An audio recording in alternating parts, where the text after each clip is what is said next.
Je me fixe pas une allure pour le footing, ça va dépendre de ma fatigue, s'il y a une séance avant ou pas, ou si c'est le seul entraînement de la journée. Ça peut aller du 4,30 à 5,10, 5,15. À un moment, l'entraînement, on peut pousser, mais ça va quand même être limité. Mais par contre, on peut aller chercher un gain sur la nutrition. Les jeux, je les ai vraiment mal vécus. Je me suis blessée une semaine avant. Franchement, j'étais au fond du trou. Au moment des jeux, jamais j'aurais partagé que j'étais au fond parce que déjà, j'ai passé une semaine à pleurer. Les réseaux sociaux, c'est un petit piège où il faut savoir faire la part des choses. Venant de beaucoup d'hommes, c'est souvent mais tu manges tout ça, c'est pas bon pour ta ligne, c'est pas bon pour la perf. J'ai envie de leur dire mais occupez-vous de votre assiette et il n'y a pas à commenter ça en fait. Je pourrais en vivre mais je mets pas d'argent de côté et potentiellement du jour au lendemain t'as plus rien. Tu te blesses ou t'as un accident, tu peux plus courir, t'as plus rien.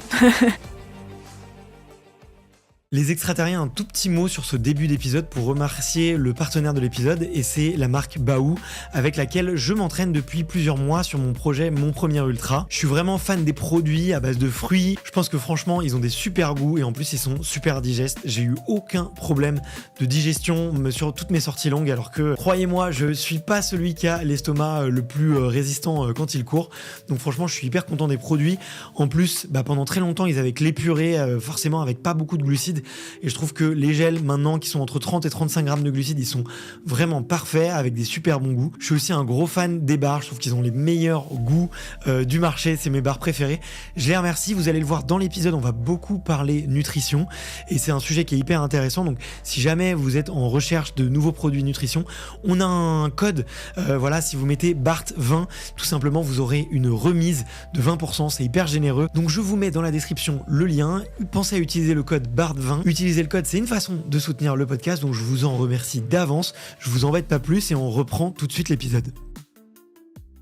Salut les extraterriens, salut les extraterriennes, j'espère que vous êtes en train de partir courir, peut-être pour votre sortie longue ou que vous êtes peut-être en train de cuisiner, de manger, de faire quelque chose, peu importe.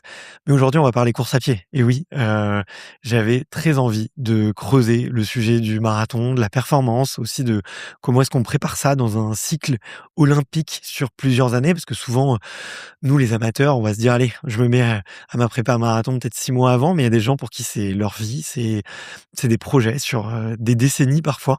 Et donc j'avais très envie d'aborder plein de sujets, de comment on prépare, comment on gère aussi la tension des chronos. Et pour ça, je suis allé voir une de mes marathoniennes préférées. Elle a eu pendant un moment le record de France. Elle se dirige, on l'espère, on lui souhaite en tout cas, tout droit vers les prochains Jeux Olympiques. Et ceci, en la présence de Méline Rollin. Salut Méline, comment vas-tu ? Salut, ça va bien. Et toi ? Écoute, je suis trop content d'être là. Je suis ravi de te rencontrer. Donc, merci d'être venu jusqu'à Paris pour faire cette interview. Je pense qu'on va passer un bon moment. Avec plaisir, j'en doute pas. J'aime bien commencer des fois un peu par l'enfance, savoir un peu qui tu étais avant. Et notamment, je sais que tu as un papa qui court beaucoup. Et tu me diras un peu au fil de l'eau comment est-ce que lui t'a un peu inspiré. Mais j'ai envie de te demander, tiens, est-ce que tu te souviens de ta première course officielle ?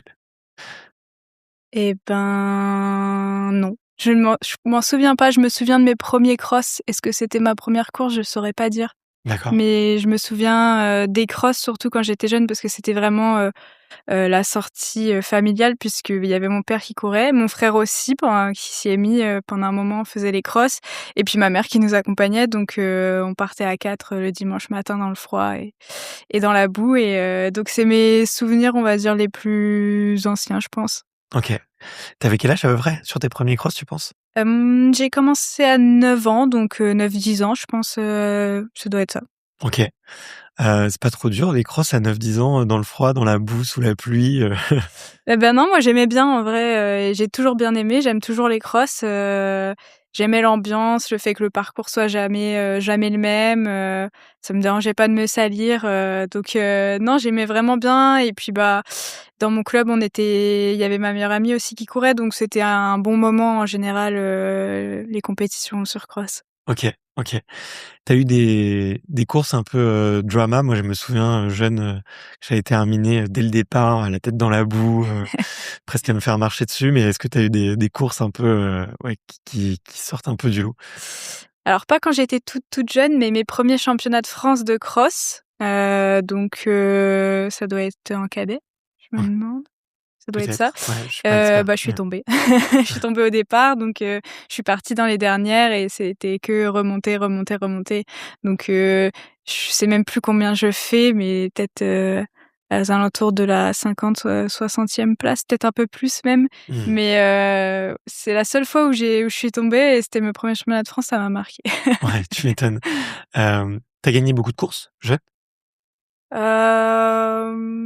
Oui, après j'ai souvent été, l'outsider en fait, dès que j'ai commencé à faire les championnats, de France, j'ai jamais gagné. La première fois que j'ai gagné, je pense que c'était, juste avant le covid, donc peut-être 2019. Donc j'étais souvent outsider. Après quand j'étais jeune, oui, les petites courses, ou même des 1000 mètres sur piste et cetera, j'en ai gagné. Mais en tout cas, c'est en grand championnat, ouais, je pense que mon premier championnat de France, où j'ai gagné, c'était 2019 et il y avait pas toutes les filles, qui étaient là. Donc j'étais toujours l'outsider. Après ça me déplaisait pas non plus, même si, je suis une compétitrice, le fait de pas être, la tête d'affiche, ça me plaisait quand même. OK.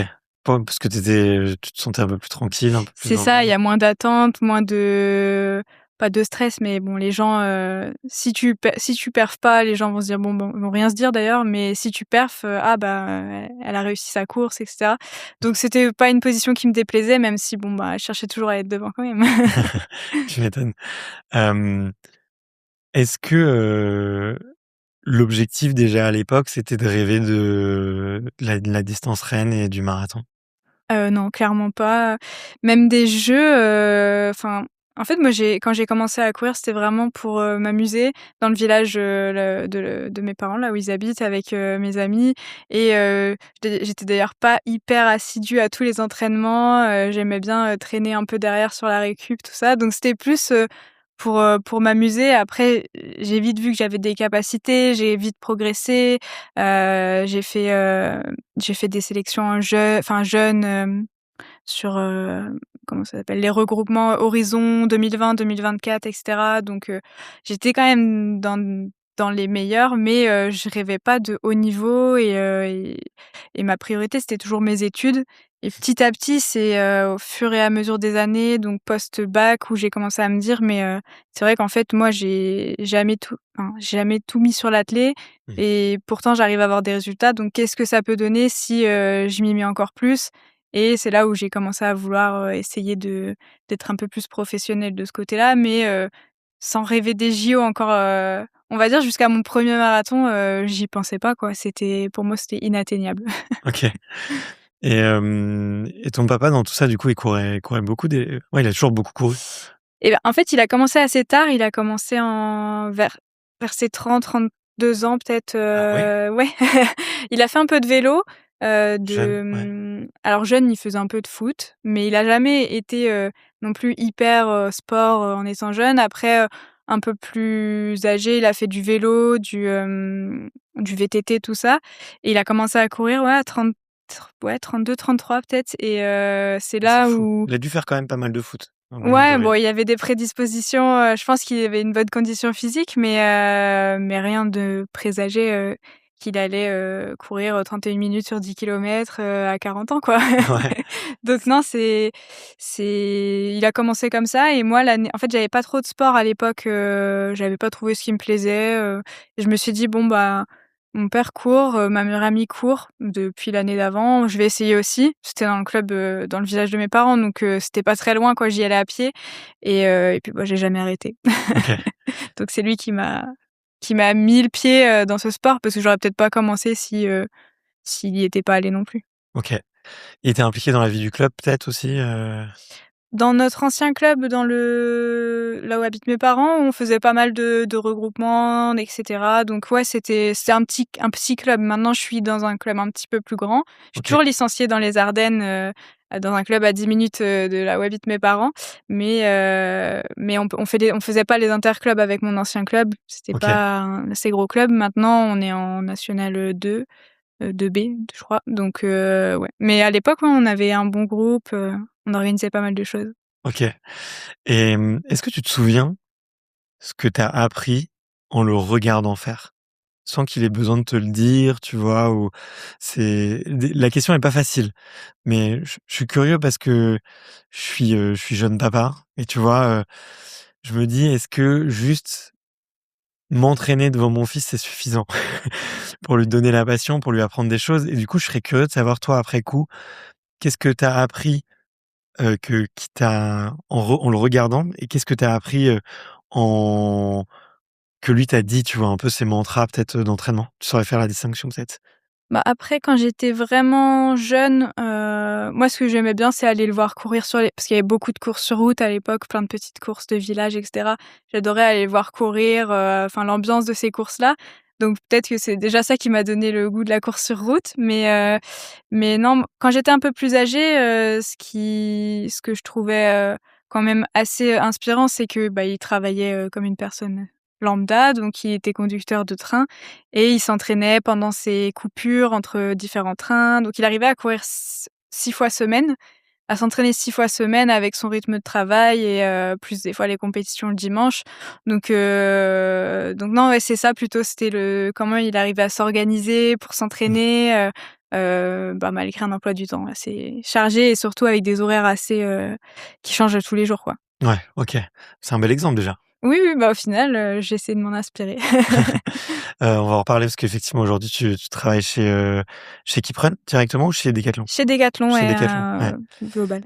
et donc on en reparlera effectivement de cette double vie presque, et tu te souviens un peu de ce que lui te répétait? De ce qu'il te disait souvent sur l'entraînement ou même de ce qu'il te dit peut-être un peu toujours, il met encore son nez dans tes programmes ou? Bah, en fait, avec mon entraîneur donc que j'ai depuis 10 ans, c'était, également son entraîneur. En fait, Mmh. à un moment, avec mon ancien entraîneur, ça se passait plus trop bien. Au moment du bac, je savais pas trop si j'allais même continuer le sport, après les études. J'étais un peu perdue et c'est lui qui m'a dit: «Ben, je peux demander à Aziz, donc mon coach, actuel, s'il veut bien t'entraîner» et à l'époque, lui, il perfait déjà bien, Mmh. avec Aziz. C'était un duo qui marchait bien et je me suis dit: «Bon, bah, oui, pourquoi pas?» et donc c'est déjà lui qui m'a conseillé entre guillemets d'aller voir mon coach. Mmh. Heu donc déjà ça, c'est grâce à lui. Après, il m'a jamais là, il met plus trop le nez dans mes entraînements. En fait, il court encore maintenant, mais il fait plus de compétition. Mais il s'entretient, il va faire des footings, à 4:15 même, des fois. Je lui dis: «Mais moi, je te suivrai pas en footing là aujourd'hui». Mais non, il regarde plus trop, après, il regarde mes séances, mais il fait pas de commentaires, il me dit pas: «Tu devrais faire ci, tu devrais faire ça, OK. tu vas trop vite» ou pas. Bon, pourquoi tu es à combien en footing là, du coup, c'est la mode en ce moment là, des trucs sur Instagram, genre un tel est en footing à un temps, un tel est en footing à temps, donc on fera un short là-dessus. Non, moi Mais je me fixe pas une allure pour le footing. En fait, déjà, ça va dépendre de ma fatigue, s'il y a eu une séance avant ou pas, ou si c'est le seul entraînement de la journée. Du coup, ça peut aller du 4:30 à 5:10, mmh, 5:15 même, quand j'ai les jambes vraiment lourdes. Donc c'est quand même un panel d'allure assez large. Après, j'aime bien regarder quand même ma fréquence cardiaque et rester au max à 140 pulsations minutes, pas monter au-delà. Mais après, je fais vraiment aux sensations et par contre à 3:20, je suis pas en footing. on nous l'a fait pas des c'est presque, des fois surprenant à se dire, attends 3,20 bon après, Ouais, c'est toujours un peu déformé, c'est c'est des versions courtes sur les réseaux ouais. sociaux. Après c'est quand même une allure que je peux tenir longtemps, mais je suis pas très, très à l'aise non plus, sur la durée, quoi. Parce que du coup, en courant, ton record il est à 2,24. Ouais, c'est ça. Ça fait quelle allure? Ça fait 3:25. 3,25. OK, oui, donc tu peux courir Donc très, très longtemps. voilà, quand je suis en forme. Donc tu peux courir très longtemps à OK, à ces allures-là. Ouais, c'est fou. 3,25. Moi, je fais 2000 mètres, même pas. En vrai, Mais c'est quand j'y repense, des fois, enfin, en fait, on n'est jamais satisfait bien sûr. de ce qu'on fait, mais je regarde quelques années en arrière, je me dis: «Mais à l'époque, 3:25, c'était même pas ton allure 10 kilomètres, quand tu commençais un peu la route et jamais tu aurais pensé courir un marathon à cette allure-là». Enfin, Mmh. c'est vrai que c'est une allure qui me semblait, extraordinaire à l'époque et qui maintenant, je peux tenir cette allure 42 kilomètres donc c'est quand même, ouais, avec le recul, c'est quand même assez rapide. Mais Ouais. quand on est dans le feu de l'action, on veut toujours aller plus vite, quoi. Ouais, c'est sûr, c'est sûr. Non, non, mais ça, enfin, je me rends compte un peu, ouais, de la pression, de la tension mécanique aussi que c'est de courir à ces allures-là. Hem, à quel moment, donc tu arrives sur route à peu près à quel âge? Je fais mon premier 10 kilomètres en cadette, je pense, cadette deuxième année, OK, je crois que je donc fais tôt, ouais. 35-50, un 10 kilomètres parisien. Ah, Pareil, là, on était tu avec dois mon gagner, non? À ça non, non, non, je pense pas que je gagne, mais je fais podium, je pense. même en catégorie Jeune possible, ouais. Je OK, crois que je fais peut-être troisième féminine, enfin, je sais plus à l'époque, OK. j'ai l'impression que c'est un ancien monde, enfin, moi, les 35-50, j'étais comme une folle, hein. Maintenant, les filles, elles commencent en 33 minutes. Ouais, Bon, c'était il y a du c'est coup, vrai. ouais, il y a longtemps quand même. Cadette, je sais même plus quel âge on a, mais c'était il y a un bon bout de temps quand même. Ouais, ouais, ouais. Ça t'a tout de suite plu, la route? Ouais, ouais, ouais. En C'est plus, super. cette première course, on l'avait fait avec un déplacement club, on avait dormi ensemble à l'hôtel. Il y avait mes parents, parce que mon père courait, c'est là où il a fait son record d'ailleurs sur mon premier 10 kilomètres.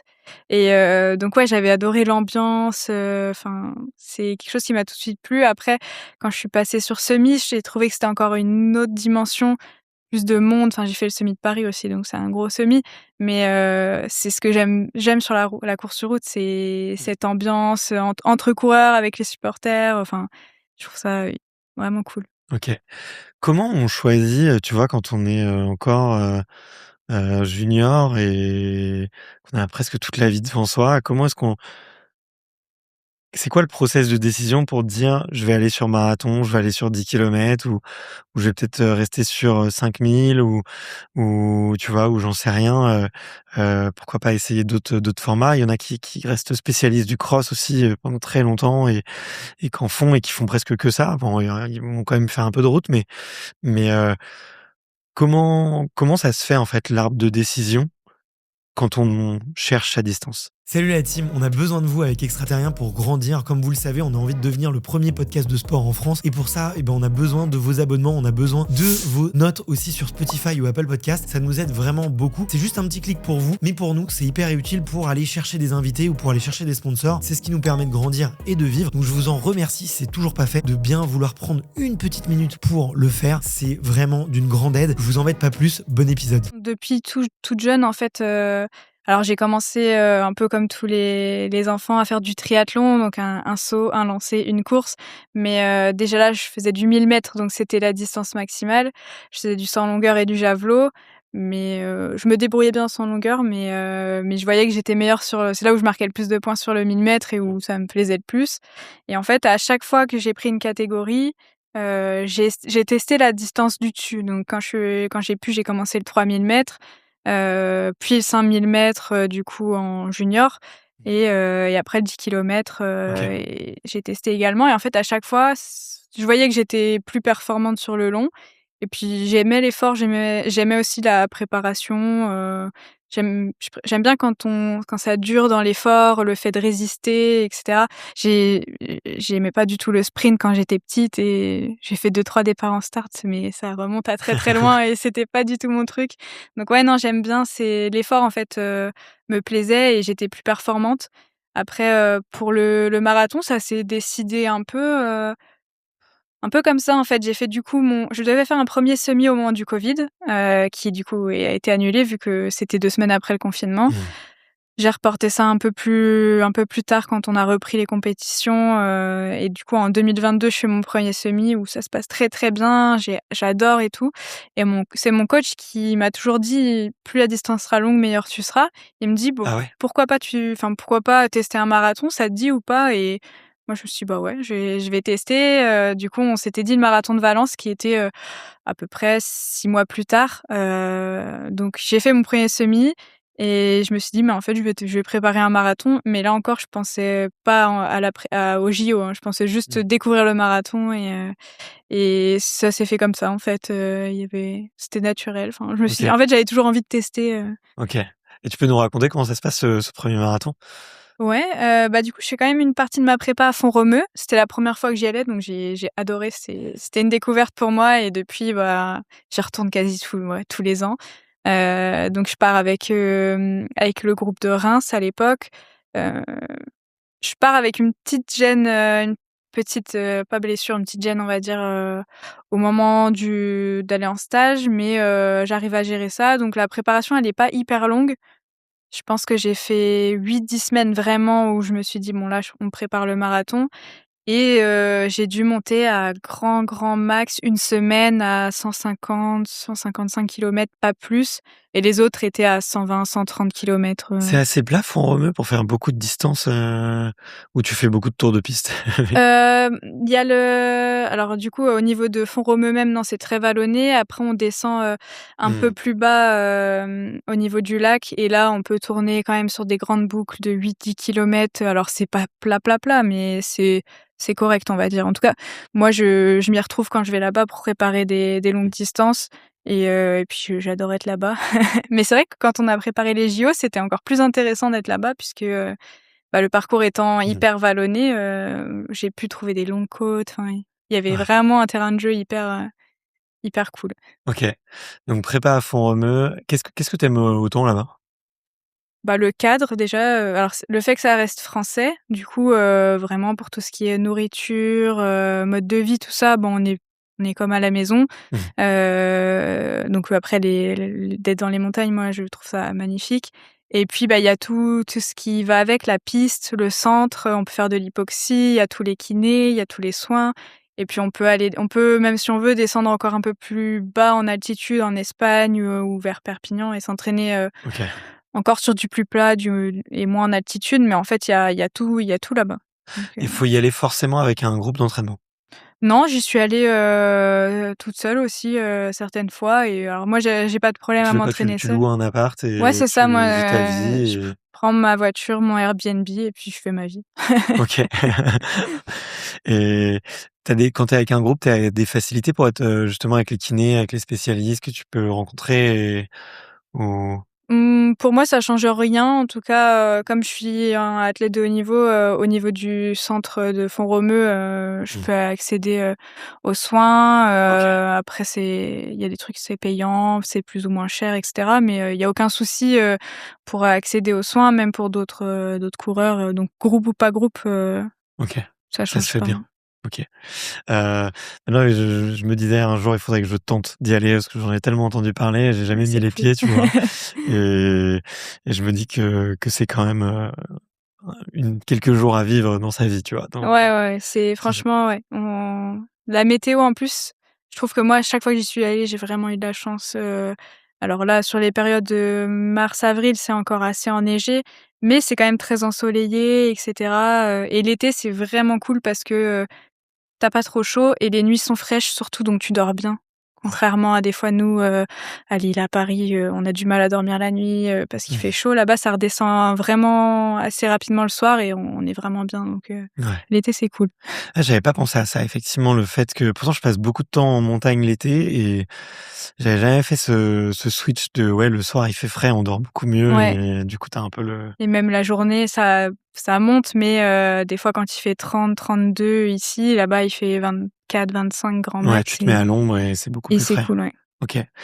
Hem, OK, donc ce premier marathon, la prépa se passe, plutôt bien, petite gêne, la ligne La de départ, tu Ouais. avais un objectif de temps qui était clair, tu te souviens un peu de la stratégie de course déjà à l'époque? Alors, oui, moi, je me souviens, que c'est la première fois que j'avais vraiment peur de prendre le départ parce que je suis vraiment pas quelqu'un de stressé. Là, je me disais: «Mais je pars pour, le double de la distance, enfin la plus longue que j'ai courue, on va dire», C'était quoi et la plus longue distance que tu avais couru à l'entraînement?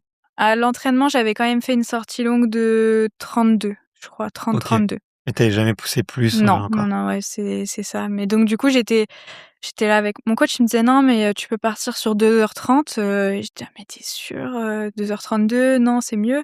Il me disait: «Non, mais je pense que 2h30 ça va le faire», et moi, j'avais peur de ce fameux mur du marathon dont tout le monde parle, et en fait, j'ai pas du tout eu le mur. J'ai fait la même allure du début à la fin et ça s'est Mmh. hyper bien passé. Je fais 2h30, Franchement, j'avais pas de lièvre ni rien, mais j'ai réussi à toujours avoir des groupes, parce qu'à Valence, c'est quand même le marathon pour la densité, Surtout maintenant, là, ouais, encore plus, j'ai l'impression que depuis le Covid, ça ne fait Ouais, je pense que que moi, grandir. j'ai fait en 2022, c'était le début de vraiment la fame de ce marathon-là, mais depuis, ça fait que grandir, ouais. Tu le refais tous les ans?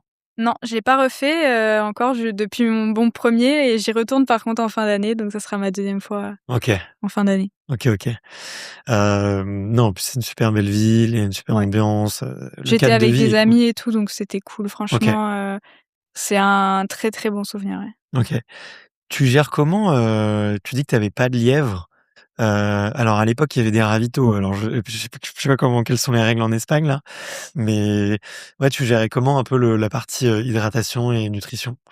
Alors, j'étais pas à l'hôtel des athlètes pour mon premier marathon parce qu'il faut savoir que du coup, il y a toujours un hôtel avec, les Mmh, athlètes élites où on est tous logés ensemble, une navette nous emmène, tout ça. J'étais, dans un Airbnb avec des amis qui couraient aussi et mais par contre, j'avais mes tables de ravitaillement, en fait, OK, mon manager avait réussi à négocier au vu de mon semi-marathon, et cetera, des tables, de ravitaillement avec les élites. Donc j'avais déjà, dès mon premier marathon, j'avais mes 8 ravitaillements, donc tous les 5 kilomètres. Mais OK. par contre, je me souviens avec la première fois, que j'ai fait mes ravitaillements parce qu'en fait, on se rend pas compte, mais c'est hyper long à préparer 8 bidons, à bien doser et cetera et je me disais: «Mais je vais jamais finir». Ça en fait, ça m'a saoulée de faire mes bidons et je déteste ça. C'est vraiment le truc, que j'aime pas.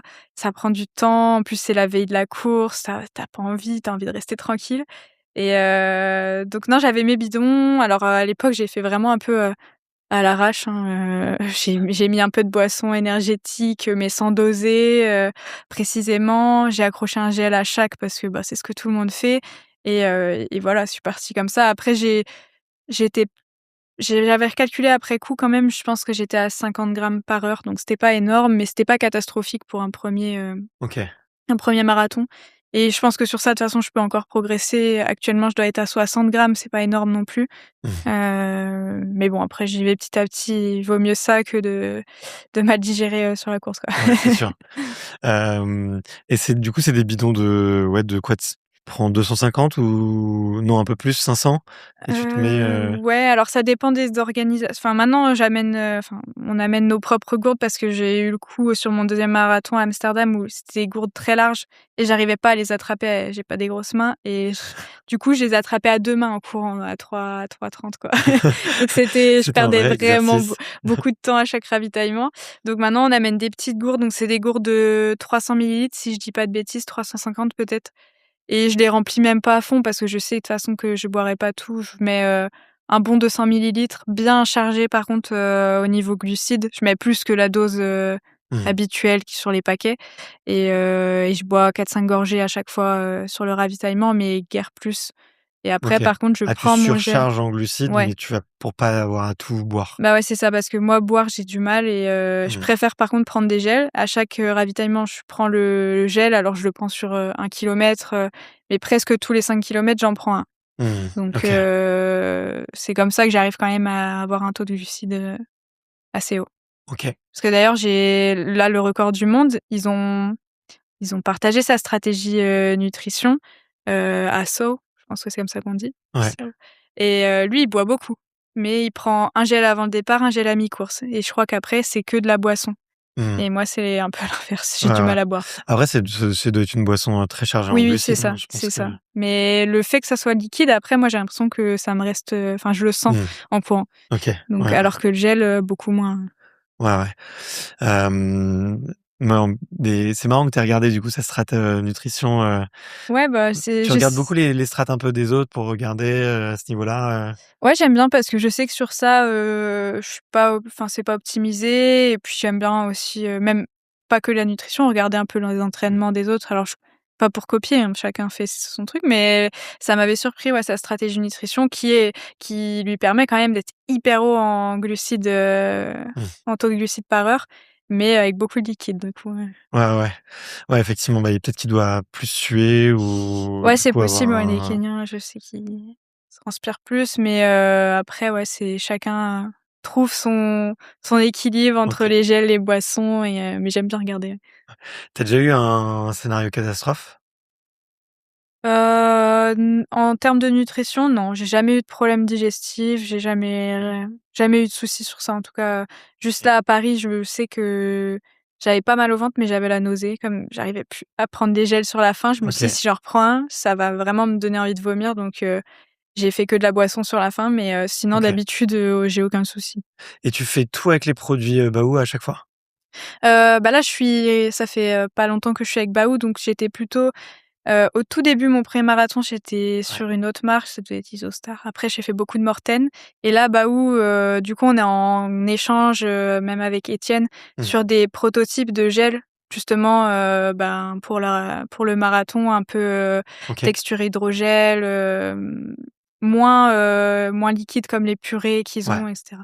Donc, il y a des produits qui vont potentiellement être proposés après au grand public qui sont vraiment cool et OK. petit à petit, je passe sur ces produits-là. Ouais. Tu fais pas le marathon avec une purée, Non, non, non, mais toutes les sorties longues et cetera, je prends pas trop de purée parce que je pense que sur le long, ça m'écœurerait et je mmh, le digérerais moins. Par contre, sur des petites séances, plus mmh. courtes sur la piste, j'aime bien prendre les purées, ouais, et même les diluer dans l'eau, je Gel. trouve qu'elles sont, Ouais, ouais.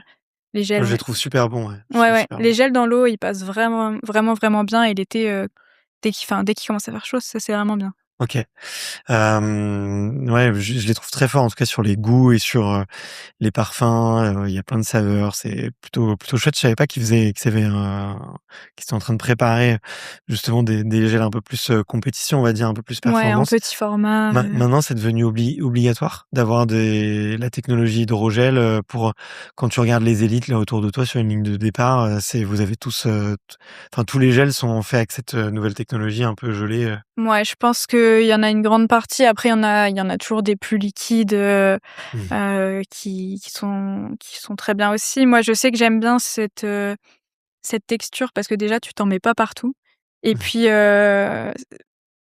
après moi, pour ma part, quand je prenais du Mortine, c'est pas hyper sucré. Moi, je j'aime pas quand c'est trop prononcé pendant l'effort Mmh. et ça donne pas trop soif et moi, ce que je fais, en fait, je prends le gel et je le garde un peu en mode écureuil. Je le laisse fondre dans ma bouche et Mmh. je l'avale pas, en fait, donc comme ça, il y a pas trop d'un coup de gel, enfin, je prends pas trop d'un coup, j'ai pas mal au ventre, donc la texture à hydrogel un peu fondante, Mmh. je trouve que c'est pas mal et il y a pas mal d'athlètes qui partent sur ça, ouais. Ouais, ouais. Mais c'est vrai que ouais, rien que la texture, d'avoir une texture un peu gelée, c'est agréable, je trouve. OK. Ouais, c'est pas écœurant, parce que je me souviens que, mes premiers, je prenais, goût citron, archi sucré. Alors c'était liquide et tout, mais à la fin, j'en pouvais plus. À la fin du marathon, je me disais: «Mais là, j'en Ah, tu reprends plus». varies pas de goût sur une Bah, course? à l'époque, il y avait pas enfin, moi, j'avais trouvé que en vraiment liquide, ce goût-là, donc je prenais citron, agrumes, je sais plus. À la fin, j'en pouvais plus. Donc quand c'est neutre, c'est bien, tu t'en écœures pas Ouais, trop, ouais. ouais. Et du coup, tu prends un gel tous les 5 kilomètres? Ouais, alors tous les 5 à 7 kilomètres. Des fois, je l'ai juste dans la main et j'attends un peu, mais globalement, tous les 5 kilomètres, je prends la gourde et je récupère le gel et j'en ai, 1 ou 2 dans mes poches de secours parce que, bah, OK. ça peut que tu l'ouvres, mal et qu'après tu puisses plus le rouvrir bien. Enfin, si tu pars un peu de travers, il est mal ouvert ou que tu fasses tomber ta gourde, donc j'en ai toujours dans mes poches, mais ouais, sinon je récupère tous les 5 kilomètres un gel. Mmh. OK, OK, OK. Hyper intéressant. Tu vois, de toute cette stratégie, c'est un peu technique, moi, je suis un peu un geek de tout ça, donc je sais que j'aime bien. Hem et ouais, ça se travaille beaucoup, hein, tout ce qui est gut training et tout, ça devient un vrai sujet de OK, comment absorber le plus possible. Il y a des séances dédiées à ça maintenant dans les plans d'entraînement où c'est, OK, sortie longue, on va faire le plan, tu vas faire 25 kilomètres et tous les 5 tu vas en prendre un pour voir si ça passe, c'est Bah, je pense que c'est de plus en plus un sujet parce que, bah, à un moment, l'entraînement, on peut pousser, pousser, pousser, mais ça va quand même être limité. Mais par contre, on peut aller chercher, un gain sur la nutrition ou si vraiment, il y a pas de baisse du tout au niveau glucidique, tout ça, ben, on va pouvoir mieux perfer. Donc je pense que c'est un sujet, en tout cas, pour moi, c'est une part non négligeable de la performance dans tous les cas et j'ai toujours, intégré dans mes préparations. Après moi, je suis pas, hyper, non plus, comment dire? À cheval sur les prises ou en me disant, Mmh.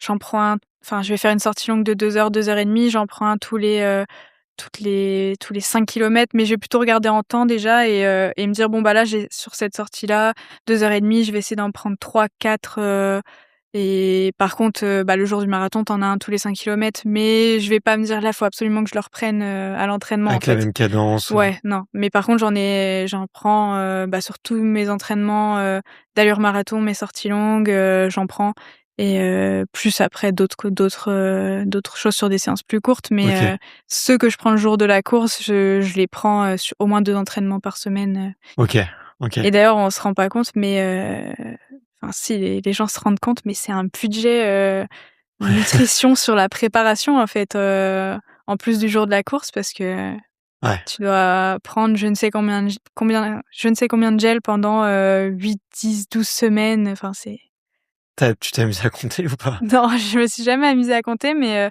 j'ai pensé à ça, en voyant une publication, de, Jason Pointeau qui prépare le 100 kilomètres et qui du coup quand il va faire une sortie de 50, bornes, bah, il consomme, 6 gels, enfin et ça toutes les semaines, sachant qu'un gel, peut coûter Un dimanche. de 3 à allez 4 € environ, enfin c'est Ah ouais, c'est un budget, hein.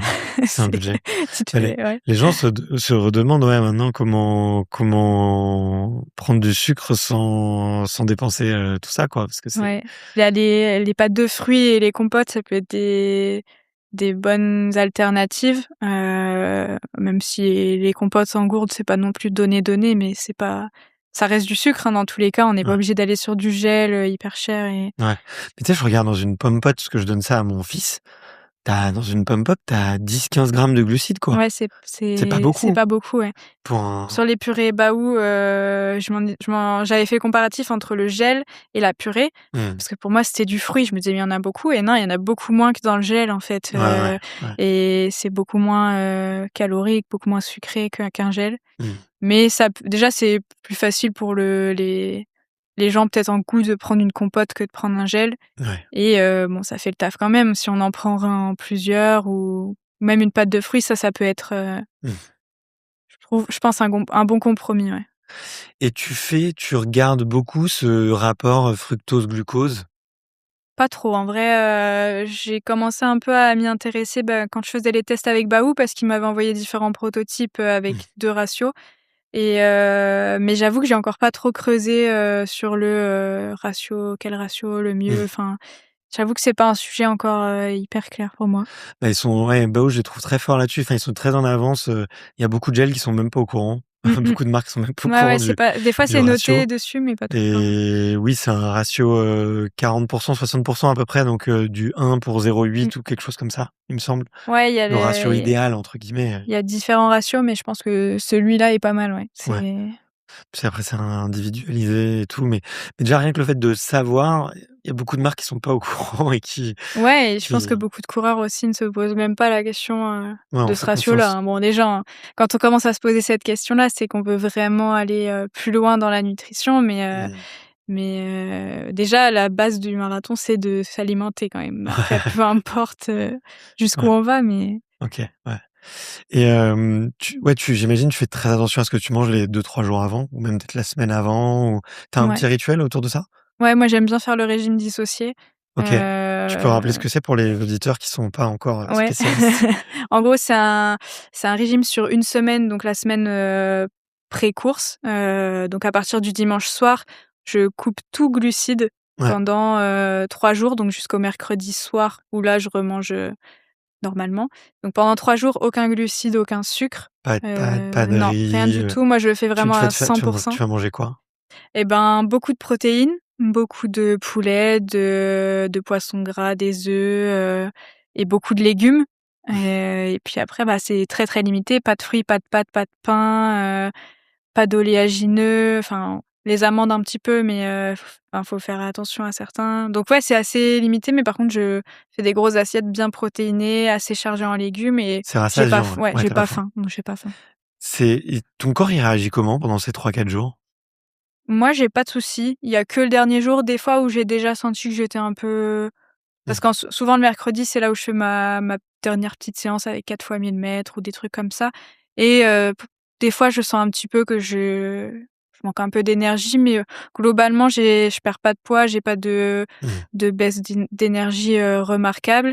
Par contre, le mercredi soir, du coup, après cette petite séance, je remange normalement et surtout je charge en glucides ce coup-ci, Mmh. donc j'élimine un peu plus de légumes, tout ce qui est cru déjà on peut commencer à éliminer et par contre, je garde une bonne base de protéines et beaucoup de glucides donc des pâtes, du Mmh. riz, des pommes de terre, du pain.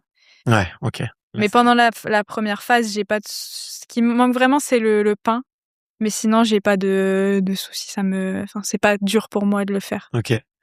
Et c'est quoi? C'est un effet placebo? Tu te rends compte que toi, tu te sens bien, toi, ça te Ouais, ouais, réussit, ça a ouais. l'air de bien te Il réussir, y a mais jamais eu d'études qui ont prouvé que c'était vraiment efficace, c'est donc très difficile, c'est très, ça. très difficile. Tu peux Mais pas, couper un athlète en 2 et lui dire, c'est ça, «Tu vas faire une moitié de ton toutes ces marathon, comme études-là, ça, ouais. une autre moitié, sans régime dissocié», donc Non, non, c'est au ressenti, quoi. moi déjà ça me permet de me mettre dans la semaine de course et puis, aussi de me recentrer sur des aliments basiques et non transformés, enfin, pas que je mange hyper transformé, mais vraiment du brut et du Ouais. coup de plus du tout avoir de soucis digestifs, après jusqu'au moment de la course et pendant la course. Donc non, moi ça me met dans le mood, semaine de course. Ouais, ouais, ouais, ouais. C'est ça. Bah, souvent, c'est vrai que souvent c'est pratique pour ça. Hem, est-ce que, heu, ton poids, tu le surveilles souvent? Non, Non? je me pèse, jamais et je me suis un peu plus pesée au moment des JO parce que j'étais en préparation avec, Mmh. enfin, il y avait toute l'équipe de France qui était là-bas et comme on préparait un marathon en plein été, on faisait un peu attention quand même, je me suis pesée au début, à la fin, Mmh. un peu regarder la masse grasse, mais sinon je contrôle pas vraiment. Enfin, je me pèse une fois tout par mois, même pas, je crois. OK. J'ai une balance, je pense qu'elle prend la poussière, sous le meuble de la salle de bain, donc non, je me pèse pas beaucoup, OK. en fait, je me pesais plus quand j'étais jeune, mais de plus en plus enfin, plus le temps passe, moins je me pèse. OK. Mais j'ai jamais eu de grosses variations de poids, au-delà de 2 kilogrammes franchement, Mmh. OK. OK, OK. Non, je te pose la question parce que c'est vrai que, tu vois, même moi, au sein de mon club d'athlé, bon, c'est des filles qui vont faire les championnats de France de cross ou qui vont, participer à des compètes, et parfois c'est un sujet, tu vois? C'est un ouais, ouais, sujet ouais. et je me suis rendu compte que même à très haut niveau, c'est aussi chez les garçons et du coup, c'est pas un truc genré et tout, Mmh. du tout, je pense. Ouais, et ouais. mmh et ouais, je suis toujours curieux de savoir un peu comment les gens ont un peu ce rapport-là, parce qu'à très haut niveau, bah, ouais, j'imagine que 500 grammes, ça fait la diff, quoi, enfin, ou sur, Ouais, je pense que c'est pas genré, même si pour moi, c'est quand même un peu plus un sujet chez les filles mmh, que chez les garçons, mais c'est possible qu'à haut niveau, il y a quand même beaucoup de garçons. Peut-être qu'ils en enfin, je trouve que ça c'est peut-être un peu plus tabou chez les garçons que chez les filles, mmh, mais non, c'est un vrai sujet, alors pas que sur la longue distance, hein, même sur, toute, discipline. tout sport, ouais. Mais des fois, ouais, c'est trop un sujet et moi, je m'en rends compte parce que je partage, régulièrement sur Instagram, mes assiettes. J'adore cuisiner, donc quand je fais des gâteaux, tout ça et c'est vrai, alors venant beaucoup de d'hommes, beaucoup moins de femmes, mais venant Mmh. de beaucoup d'hommes, c'est, souvent: «Mais tu manges tout ça?» Ah ouais? hem, encore hier, j'ai partagé une story où j'avais mis, une photo, c'est les gaufres, Merthe, donc c'est les gaufres, emblématiques à Lille et j'ai fait une blague dessus et j'ai eu des commentaires, moins 200 watts sur le prochain entraînement ou enfin pas bon p en gros, Ouais. trop de commentaires par rapport à la performance, par rapport, au Mmh. poids et alors moi je m'en fous et souvent je réponds à ces gens-là parce que je me dis: «Mais faut pas les laisser dire sans rien leur redire en retour» parce qu'ils peuvent potentiellement dire ça à une fille beaucoup plus fragile sur ce plan-là et ça peut déclencher des mauvais comportements. Mais moi j'essaye de vraiment, montrer qu'on peut manger, de tout et surtout qu'il faut manger, suffisamment, encore plus quand on fait du Mmh. marathon pour performer et qu'il y a pas à se priver, de tel ou tel, aliment, alors certes, il y a des périodes où moi je vais faire, plus attention à apporter, assez de glucides, assez de protéines quand je suis vraiment en période intense, mais ça va pas m'empêcher après un entraînement d'aller chercher une pâtisserie, Mmh. et voilà quoi. Donc c'est un sujet et moi j'essaye de montrer que en partageant qu'il y a pas de choses interdites et Mmh.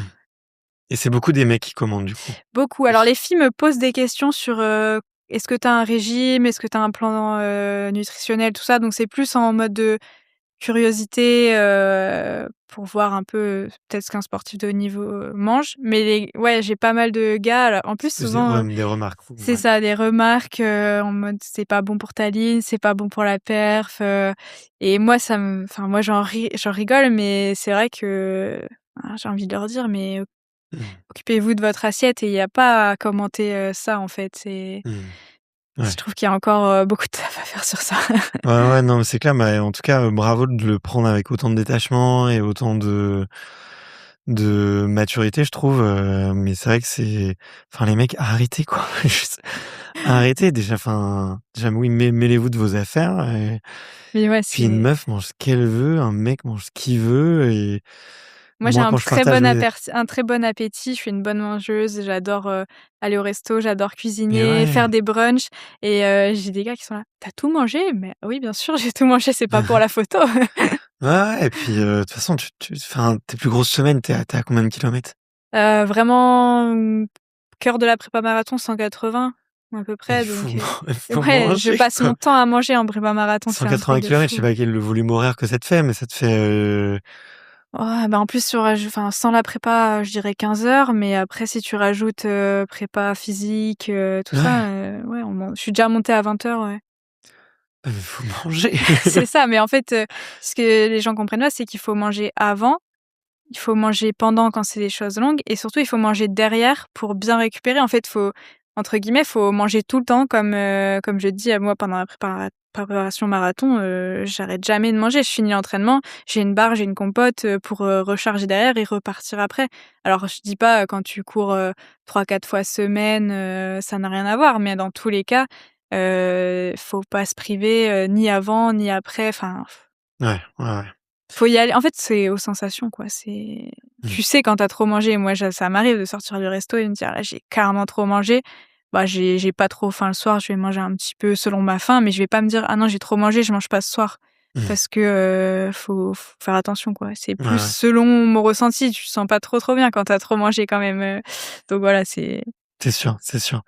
Mais, ouais, je trouve que tu le prends avec beaucoup de recul et de sagesse, mais, tu vois des coéquipières ou des filles qui sont plus fragiles, tu vois, avec ça et qui sont ouais. peut-être un peu plus ouais. Bah, même dans mes adversaires, je pense qu'il y en a, pour en avoir, déjà croisé sur des stages, fédés ou des stages à part, il y a beaucoup de filles qui font très attention, trop attention, où ça devient un peu une obsession de, pas mettre trop gras, Mmh. pas mettre trop de beurre, pas mettre trop d'huile, pas de chocolat.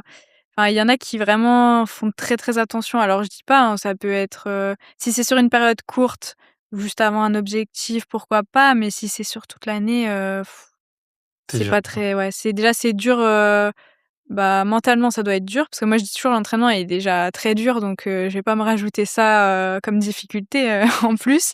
Mais bah, après, en plus, ça peut un peu t'éloigner, au niveau de ta vie sociale. Si tu refuses un resto parce que, tu veux faire trop attention ou Mmh. enfin, ça peut vite, être un engrenage, ouais. Mais je Ouais. pense qu'il y a beaucoup de filles qui font trop attention. Après moi, je fais attention à ce que je mange, de par le fait que j'aime bien manger bio, j'aime bien manger local, des produits frais, cuisinés moi-même. Donc je suis pas fast-food, tout ça, mais par contre, j'adore aller au resto et découvrir plein de choses, manger des bonnes choses et qu'il y ait de l'huile d'olive, qu'il y ait du beurre, je m'en fiche un peu quand je suis là au Mmh. resto, c'est pour me faire plaisir. Ouais, ouais. Puis généralement, c'est pas une cuillère à soupe d'huile d'olive Non, au contraire, hein, qui va te mettre 5-6 grammes de lipides, tu vois. c'est ça et puis il en faut de toute Que façon, tu donc vois, à la limite, oui, si tu te claques un burger tous les 2 soirs, oui, ouais. je te dis bon, bah oui, là, ça va te faire 2500 calories d'un coup, qui Ouais, sont pas de très très bonne qualité, ça c'est sûr. Mais ouais, c'est ça, c'est plus la quantité et la qualité. Des fois, il y en a qui disent: «Vaut mieux manger en quantité et moins bonne qualité pour avoir suffisamment d'apport». Moi, je mets quand même les 2 ensemble parce que mmh, je trouve que pour être en bonne santé, il faut manger des bonnes choses. bien sûr. Mais après, je regarde jamais, combien de ca des fois, on me demande les calories, de telle recette. Je regarde pas, hein, je regarde pas les protéines, je fais un peu attention, mais je regarde pas les lipides ni les Ouais, glucides. OK.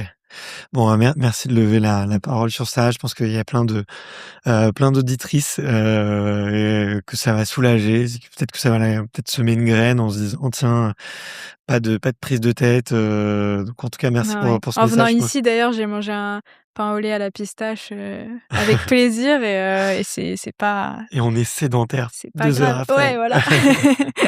On est en plein pic de glycémie, mais c'est pas grave.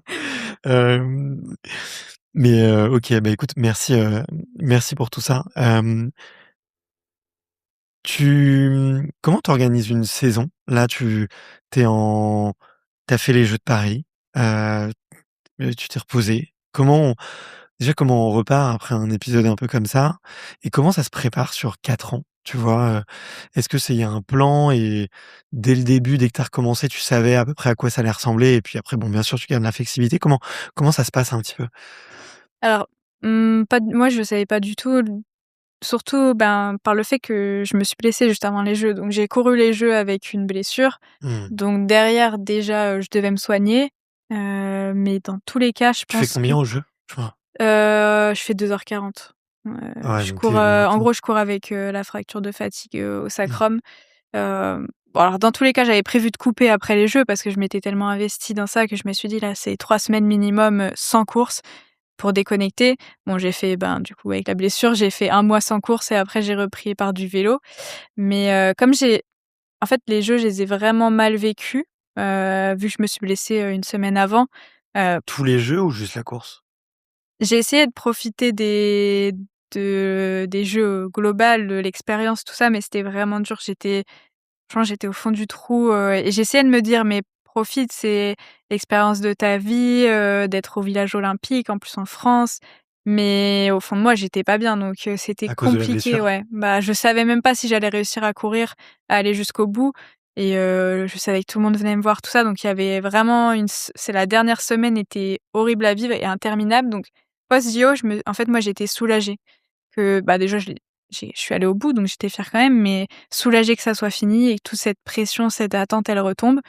Donc je suis partie en vacances et j'ai un peu coupé, des réseaux, de toute façon, puis j'étais en débit réduit, donc comme ça, j'étais à l'étranger, c'était vraiment le meilleur moyen de déconnecter et par contre, quand j'ai repris la course, bon, déjà, fallait que je reprenne tout doucement, mais je reprenais sans aucun objectif, précis. J'avais un niveau bien loin de ce que je faisais de 2-3 mois auparavant et j'avais pas trop de motivation et je pense que ça arrive à beaucoup d'athlètes, post-olympiade, post-gros événements. C'est savoir repartir derrière, c'est quand même assez compliqué. Que ça se passe bien ou non, il y a une retombée, C'est clair. bah, de l'adrénaline, de toute cette préparation où pendant 1 an et demi j'étais focus, on était hyper suivis par la fédé, tout ça sur les derniers mois et je cours le dimanche, le lundi, c'est retour à la maison et c'est fini. Donc ça, c'est hyper compliqué, quand même à vivre. Après moi, j'étais bien entourée, donc j'ai pas trop mal vécu ça. Ouais. Mais j'ai mis du temps à me remotiver quand même pour repartir à l'entraînement. C'est mon coach qui a réussi à me remotiver, en me faisant faire, une petite course, dans le coin. Mais je m'entraînais en mode robot, encore loin de mon niveau pendant plusieurs mois et sans envie particulière. Donc c'était un peu compliqué jusqu'à la fin 2024. Après j'ai réussi à me relancer en 2025. Bon, j'ai fait un 10 kilomètres qui se passe bien, je fais le 10 kilomètres de Valence qui se passe bien. Donc je pars sur les crosses, et j'étais relancée. Mais j'ai pris l'année 2025 plus comme une année, pas de repos, mais pour, faire d'autres choses, voir d'autres choses. En fait, j'étais tellement focus marathon, Mmh. j'ai dû enchaîner, Amsterdam avec Séville, puis les Jeux, donc j'ai jamais décroché, j'étais tout le temps en stage. Donc là, je me suis dit: «Bah, je prends le temps pour moi, pour, d'autres projets», donc comme acheter une maison, rester un peu plus, chez moi, profiter, et donc cette année 2025, elle était un peu dans ce mood-là, et depuis la fin d'année, là, je suis plutôt repartie sur, focus, 2028, et bah, comment, structurer déjà l'année 2026 puisque, en fait, le marathon Mmh. demande de préparer quasi l'année en avance, Ouais. et donc de choisir ses marathons. Après les courses entre les marathons, bon ça peut varier, mais il faut déjà fixer les marathons, pour Ouais. structurer l'année. Donc j'avais fixé Paris, fin 2025. Je savais que je serais un peu courte sur la prépa parce que j'étais encore dans les travaux, et cetera. Pour 2026? Voilà, Mmh. c'est ça. Donc 6 mois, 5-6 mois à l'avance. J'avais fixé du coup Paris et Valence. Mmh. Parce que je voulais en faire que 2. J'aurais pu essayer de faire les championnats du monde, les championnats d'Europe de marathon, mais ça voulait dire que je faisais pas Paris ou pas Valence parce que c'était trop proche. Donc je me suis fixé ces 2 là, j'ai dit: «Pas de championnat d'Europe», et voilà, c'était le début de la saison. Après j'ai ajouté des petites courses, et j'ajouterai encore des courses jusqu'en fin d'année, mais c'est ça la structure, c'est les marathons. OK, 2 par an jusqu'au bout. Maintenant 2 par an, parce que j'ai dû en faire 3 quand j'ai préparé les Jeux, hein, parce que j'ai fait Amsterdam où j'échoue à rien des minima, puis derrière toutes les filles ont fait les minima, donc j'ai dû recourir à Séville, 4 mois après. Puis à Séville, je me suis qualifiée, donc j'ai dû recourir aux Jeux, et aux Jeux, je me suis blessée parce que ça faisait 3 marathons en 10 mois, ce qui est beaucoup trop, je trouve. Donc maintenant je me limite à 2, OK, et OK. je ferai tout le temps, je ferai tout le temps ça, pas plus de 2. On voit, ouais, de plus en plus d'athlètes qui font de plus en plus de courses, qu'en font, 3 à 4 par an, Qui enchaînent, ouais. ouais, ouais. Même Toi, tu en pourrais pas tenir ce rythme-là, tu penses?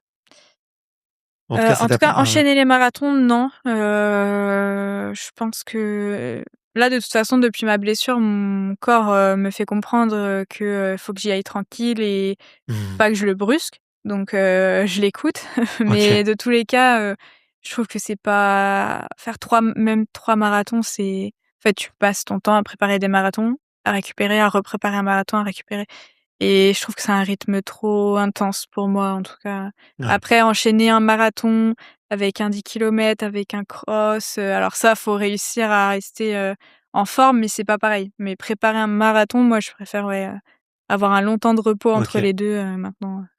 Comment ça va se passer pour Los Angeles, les qualifs et les minima? C'est un temps à battre? C'est sur certaines courses en particulier? Comment ça se passe? Je sais que c'est de plus en plus, compliqué à comprendre. Ouais, bah, alors C'est déjà, la fédé ne nous aide pas trop vu qu'on a toujours pas les modalités, écrites et validées. Donc on a un peu d'infos, de certaines personnes, mais par exemple, c'est toujours pas écrit que Valence, en fin d'année, va compter, dans la période de qualification. Ce qui normalement sera le cas, et c'était le cas pour Paris. Ça démarre au 1er décembre, donc Valence est le premier marathon qui compte dans cette période, mais c'est toujours pas écrit. Donc les modalités, on sait pas en fait. Il y a les modalités World Athletics au niveau mondial, et la fédération française, elle, souvent les durcit. Donc tant qu'on n'a pas ceux de la fédé, on n'a pas vraiment les modalités finales. Mais normalement, tout ce que je sais à peu près, c'est que ça démarre là, en décembre déjà, jusque, un peu avant les Jeux, 4-5 mois avant les Jeux. Donc OK, c'est une période pour le marathon, c'est plus long, c'est une période d'1 an et demi à peu près. et c'est tous les marathons compris et c'est un temps à faire? Bah, tous les marathons, qui sont, labellisés quoi, enfin un peu Mmh. comme, les courses sur les 10 kilomètres et cetera pour les championnats de France. Certains marathons, hem, parce qu'en fait il y a le système de minima, donc tel chrono te permet, de te qualifier, et il y a le système de ranking. Donc ranking, c'est tu fais une course, tu fais un chrono, une place, ça va te rapporter un nombre de points, et selon les marathons, ça te rapportera plus de points de faire 2e à tel marathon que 2e à celui-là parce qu'il y a plus de monde et cetera. Donc Donc ça, il c'est faut un à la syst fois là voir les minima pas à la pour fois, c'est soit l'un, normalement soit l'autre. le but, c'était déjà le cas pour Paris, mais ça n'a pas fonctionné, c'est soit tu fais les minima, donc le but c'était qu'il y ait 50 aux minima et puis ceux qui ont pas fait les minima, ils prennent, les places restantes, les meilleurs au ranking, donc au nombre Mmh. de points.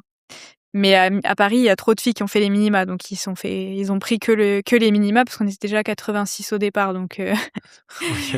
mais là, je pense que pour Los Angeles, ils vont bien durcir les minima pour que, il y ait, 40, filles qui fassent les minima et ensuite ils prendront au ranking. Donc ça complique un peu les choses parce que c'est un peu stratégique. Tu te dis: «Je vais faire ce marathon-là parce qu'il y a peut-être un peu moins de densité, mais si je fais telle place, ça me rapportera plus de points qu'un autre où il y a plus de densité, où je serai plus loin», donc voilà. Ou alors soit tu fais les minima et tu es tranquille, mais je pense que les minima vont être très compliqués. De toute façon, aux championnats du monde, ils étaient déjà à 2h, 21, je crois, OK. 22-21. Donc c'était les championnats du monde, donc pour les JO, on peut Et le s'attendre, record de France, il est en 2:23. de 23, ouais, c'est Ouais, ça, c'est Megdes, qui l'a. ouais. Hem, OK. Et donc là, donc tu vas avoir Valence en fin d'année. 2027, tu sais ce que tu vas faire? Ben, pas forcément du coup, parce que ça va aussi dépendre des autres filles vu qu'il y a 3 places, mais qu'on est de plus en plus nombreuses à tenter, OK. l'aventure JO, sur un marathon. Donc en 2024, on était 5 à avoir fait les minima. On était que 3 à y aller. Donc déjà là, on était trop nombreuses et je pense que pour 2028, on sera encore plus nombreuses à aller chercher la qualif. Donc ça va un peu dépendre aussi des autres filles. Dans tous les cas, si je cours Valence, je recourrai pas avant avril. Mmh. Et donc les marathons en avril, il y en a quand même pas mal. Et puis, peut-être un peu plus tard, si je vois qu'aucune fille, potentiellement je fais un très bon chrono, aucune fille fait mieux ou si je me loupe à Valence, je peux rebondir sur un autre. Donc c'est pas Mmh. encore, trop fixé. OK. Déjà, faut que la fédé écrive les règles Ouais, déjà ça et avec après faut courir tel Valence et après tu minima verras. et OK. donc ouais, c'est un peu compliqué de toujours se projeter hyper en avance. Donc après tu Mmh. peux avoir un plan A, un plan B et suivant, ce que les autres font, tu t'adaptes, quoi. OK. OK, hyper intéressant, et en même temps, je pense que ça doit être ça doit être stressant, non? Alors stressant, moi je suis pas stressée, par contre ça peut être un peu fatigant mentalement de se dire: «Mais si je fais ça et qu'elle fait ça, donc je dois refaire ça». Enfin, c'est c'est c'est vrai que c'est quand même, pas mal faut préparer en amont, son plan, et pouvoir s'adapter. Mais après c'est le jeu. Mmh. Et j'ai envie de dire d'un côté, tant mieux s'il y a plus de densité, ça nous pousse à aller encore plus loin dans nos performances, même si, c'est peut-être plus facile quand tu es tout seul et que tu es sûr de te qualifier, mais j'aime bien aussi ce côté-là où, Mmh. ben, si elle fait mieux, je vais essayer de refaire mieux. OK.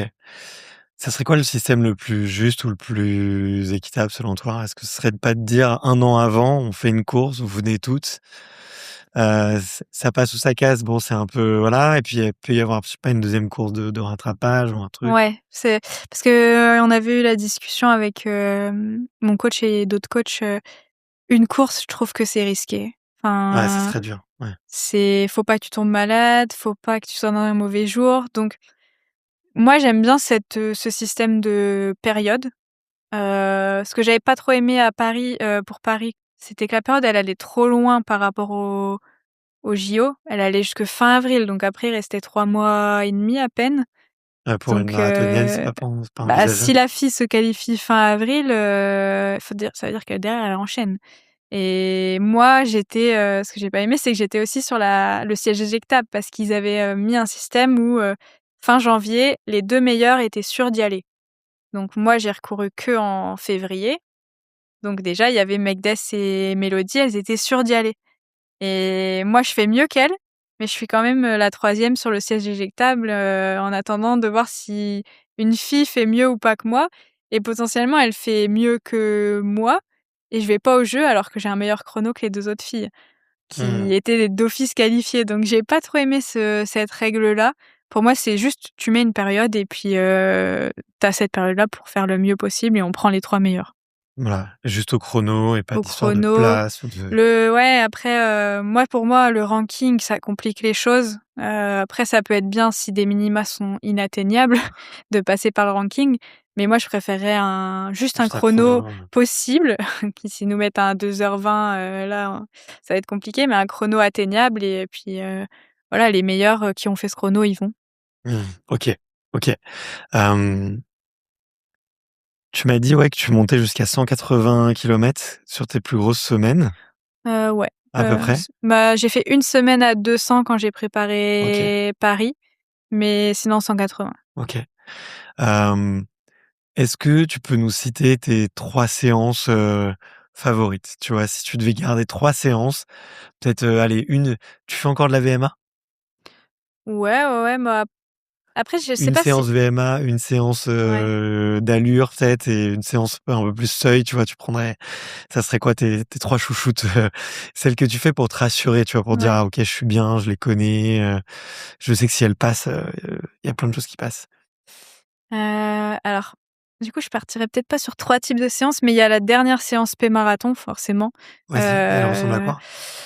Elle peut ressembler à 12 kilomètres, 6 kilomètres, 4 kilomètres d'allure ou, ouais 12-6-4, OK et ouais, tu breaks, combien de temps? De 2 1 minutes? kilomètre, 1 kilomètre à chaque ouais, fois? mais 1 kilomètre un peu, pas où je marche quoi, Ouais, et j'essaye d'être à en EF. plus lent à 4,30 mais même un petit Ah peu OK, actif, OK. si je peux.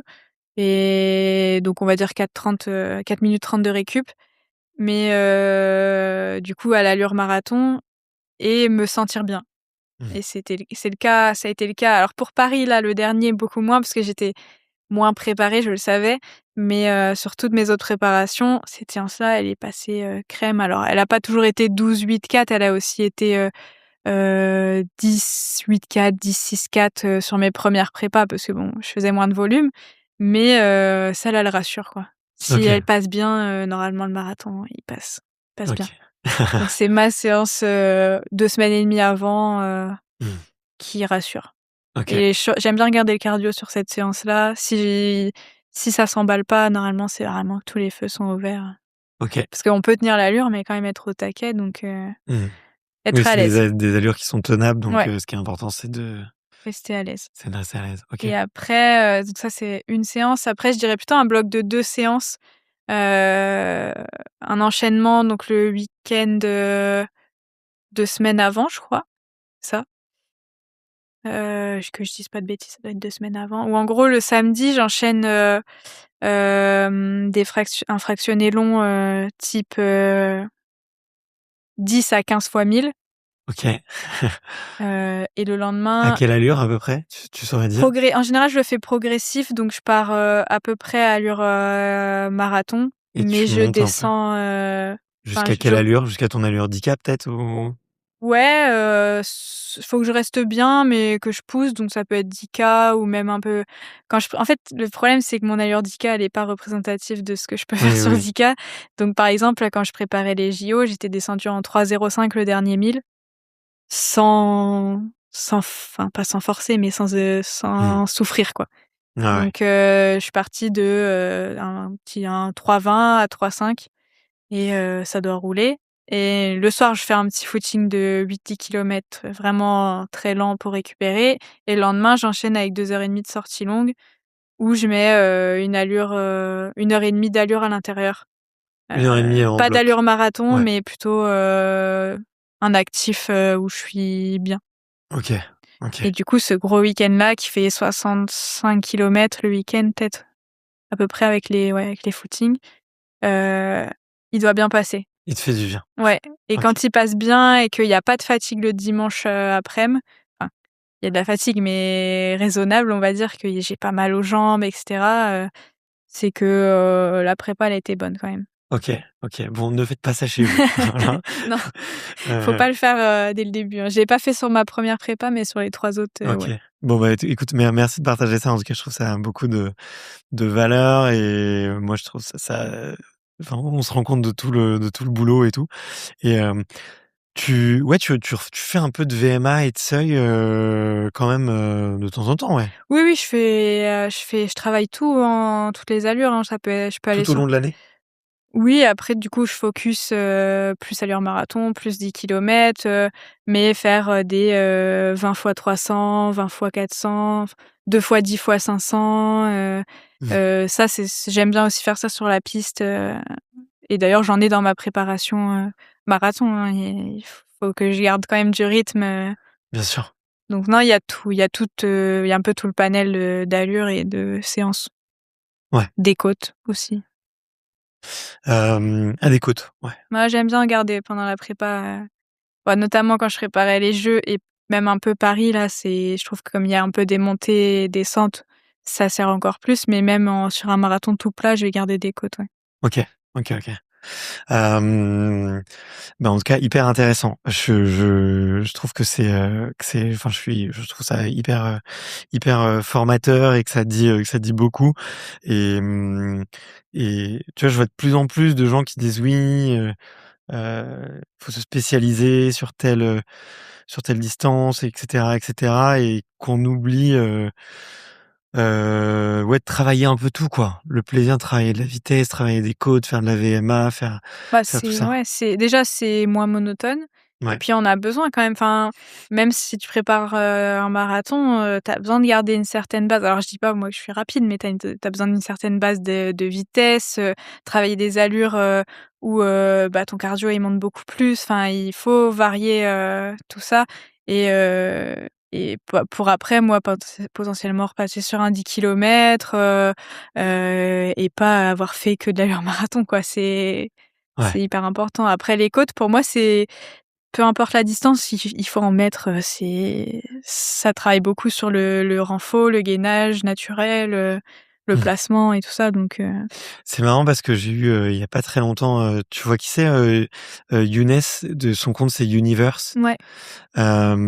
Et tu vois, il m'a fait une véritable masterclass sur le sprint en m'expliquant plein de trucs et tout.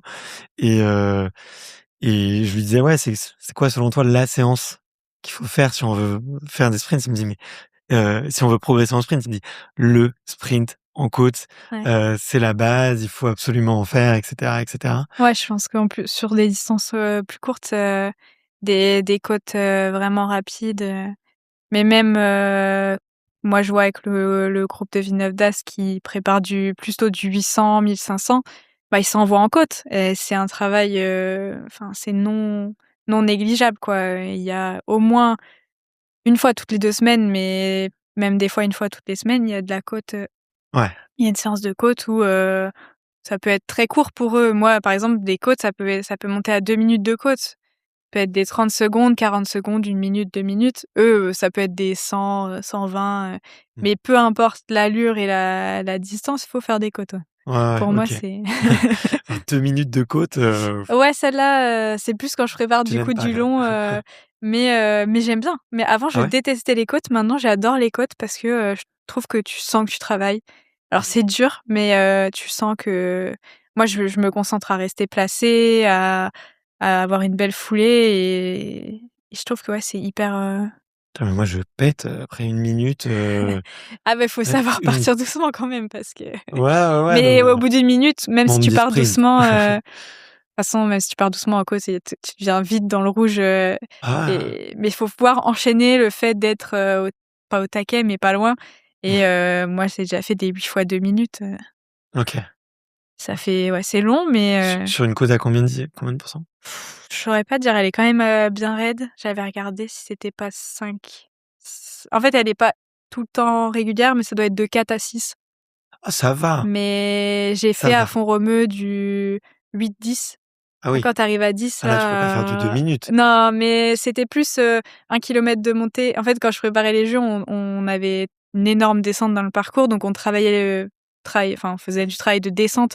Donc je faisais 1 kilomètre, où je me mettais quand même bien dans le rouge en montée et je redescendais 1 kilomètre sans, freiner, enfin en essayant d'aller Mmh. vite aussi Ah pour, elle est incroyable cette descente. ah oui, bah, puis quand c'est la première que tu fais, le lendemain, c'est pas que tu marches plus, mais tu as très, très mal, toute la chaîne postérieure. En fait, c'est un travail qu'on fait pas, Par exemple, moi, quand je fais des côtes, je descends en footing tranquille, je monte, vite, je redescends en footing.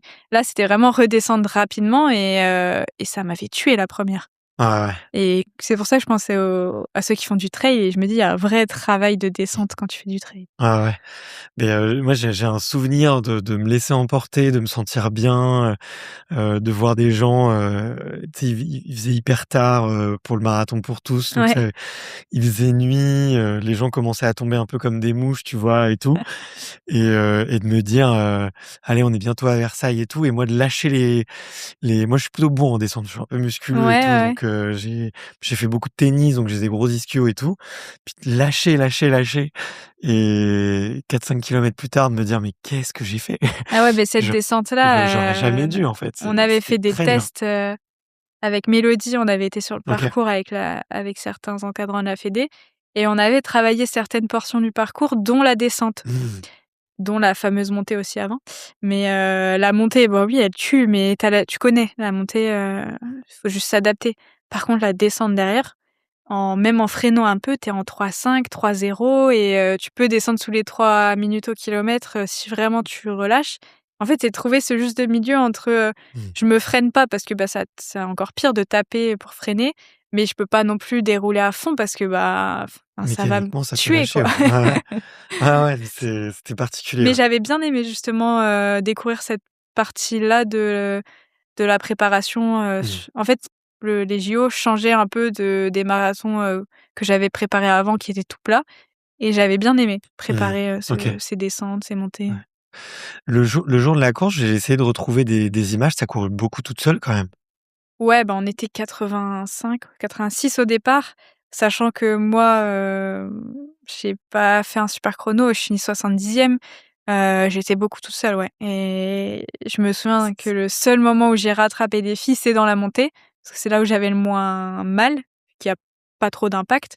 Par contre, dans la descente derrière où là, je freinais parce que j'avais pas le choix tellement j'avais mal, bah, toutes les filles m'ont lâchée et Mmh. donc ouais, j'ai couru beaucoup toute seule, Ouais. quasi tout toute seule. Ça a dû être le marathon le plus seul de ta vie presque, non? Ta carrière? Bah, oui et non, parce que j'étais seule sur la route, mais il y avait tellement de monde Mmh. autour que je me suis jamais sentie seule, en fait et j'avais même des proches qui me suivaient en vélo, de l'autre côté de la barrière, mais il y avait tellement de monde, il y avait pas, il se passait pas, un pas sans qu'on nous hurle dessus, qu'on nous encourage. C'était même trop. Enfin moi, des fois, je C'est trouvais vrai? ça, assourdissant et presque, t'avais l'impression d'être dans une bulle avec tout le monde qui te crie dessus mais du coup, je me suis pas sentie seule, pendant la course parce que j'étais tellement concentrée sur, le fait de finir et malgré la douleur que c'est pas quelque chose qui m'a marquée. OK. OK. Hem, mais en tout cas, ouais, en regardant les images, j'ai eu peine pour toi parce que je me suis dit: «Tiens, ouais, 40 kilomètres un peu blessé, Ouais, ouais, ouais, c'était c'est ça fait gamberger en tout cas». bah, ça fait mal le jour de la course, mais ça fait surtout mal au cœur quand ça fait 1 an et demi que tu te prépares pour ça, quoi et que Mmh. tu es dans la forme de ta vie parce que, j'ai déjà dit plusieurs fois, mais j'étais plus en forme que quand j'ai fait le record de France, donc je visais, un top 15, max top 20 et du coup de se blesser juste avant, alors que tu es dans la forme de ta vie, ouais, c'était dur, Mmh.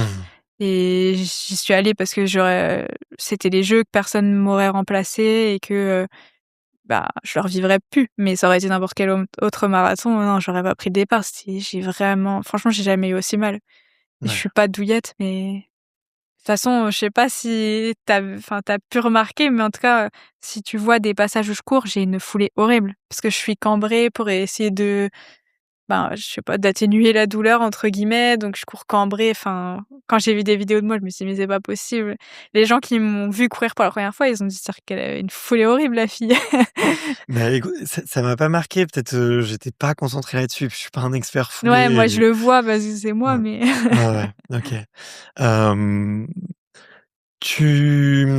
du coup, on l'a dit, ouais, tu bosses pour Decathlon, ouais, tu data analyst, ouais, c'est ça. donc c'est des gros jobs, faut beaucoup réfléchir et tout, Ouais, ouais, heu c'est cool. et comment ton emploi du temps, là, il va être, organisé justement jusqu'au jeu? Tu m'en disais un peu en off, mais je trouve que ça ouvre les yeux quand même sur le fait que il faut avoir un job pour vivre et que il y a des, enfin, une des questions que je voulais te poser après, c'est est-ce qu'il y a des marathoniennes qui arrivent à faire que ça, mais ouais, est-ce que tu peux expliquer un peu comment ça va être organisé, Ouais. jusqu'à 2028? Bah, pour cette année, l'année prochaine, en gros, je vais être à 30 de temps de travail. Donc, ce que je vais faire ce que j'ai fait cette année et que je vais faire l'année prochaine, c'est que je vais organiser ces 30 autour de mes marathons. Donc là, par exemple, j'ai été détachée depuis le début d'année jusqu'au marathon de Paris. Là, je reprends dans une semaine à temps plein pendant 3 mois. Jusque fin juillet, en gros, je vais être à temps plein et derrière, je vais être redétachée jusqu'au marathon de Valence. Quand tu dis détaché, c'est 0 ou c'est 0, ouais. mi-temps? OK. Non, c'est 0, ouais. C'est en gros, je fais tout mon temps plein là, comme ça, j'ai fait mes 30 annuels. Bon, enfin, je dis tout mon temps plein là, je reprends juste derrière le marathon de Valence, donc c'est encore l'année 2026. Donc il y a 3 semaines, en décembre, mais le gros est là, de mai à fin juillet, Mmh. où là, je vais être à temps plein comme une personne classique et je l'ai placé après le marathon parce que je sais que, bon, ça sera une période un peu moins importante où je pourrais quand même arriver, si je fais du 10 kilomètres, à caser des entraînements plus facilement qu'en prépa marathon. Et je pense que l'année prochaine, je ferai la même chose. Donc dès que j'aurai fixé mes marathons, je vais fixer, ces 30 là. Et pour, 2028, ça dépendra, de ma qualification ou non. Si je suis qualifiée, normalement, je devrais être détachée totalement. Si je suis pas qualifiée, je verrai, je reprendrai à 30 ou plus. En fait, l'année dernière, j'étais à 50 mais j'avais fait ça sur toute l'année. Donc en gros, c'était bien parce que j'étais jamais à temps plein, mais j'étais tout le temps la tête au travail et quand je voulais partir en stage, ça voulait dire, Travailler le matin ou que l'après-midi, ouais, je pouvais pas trop partir en stage justement à part si je posais mes congés enfin voilà.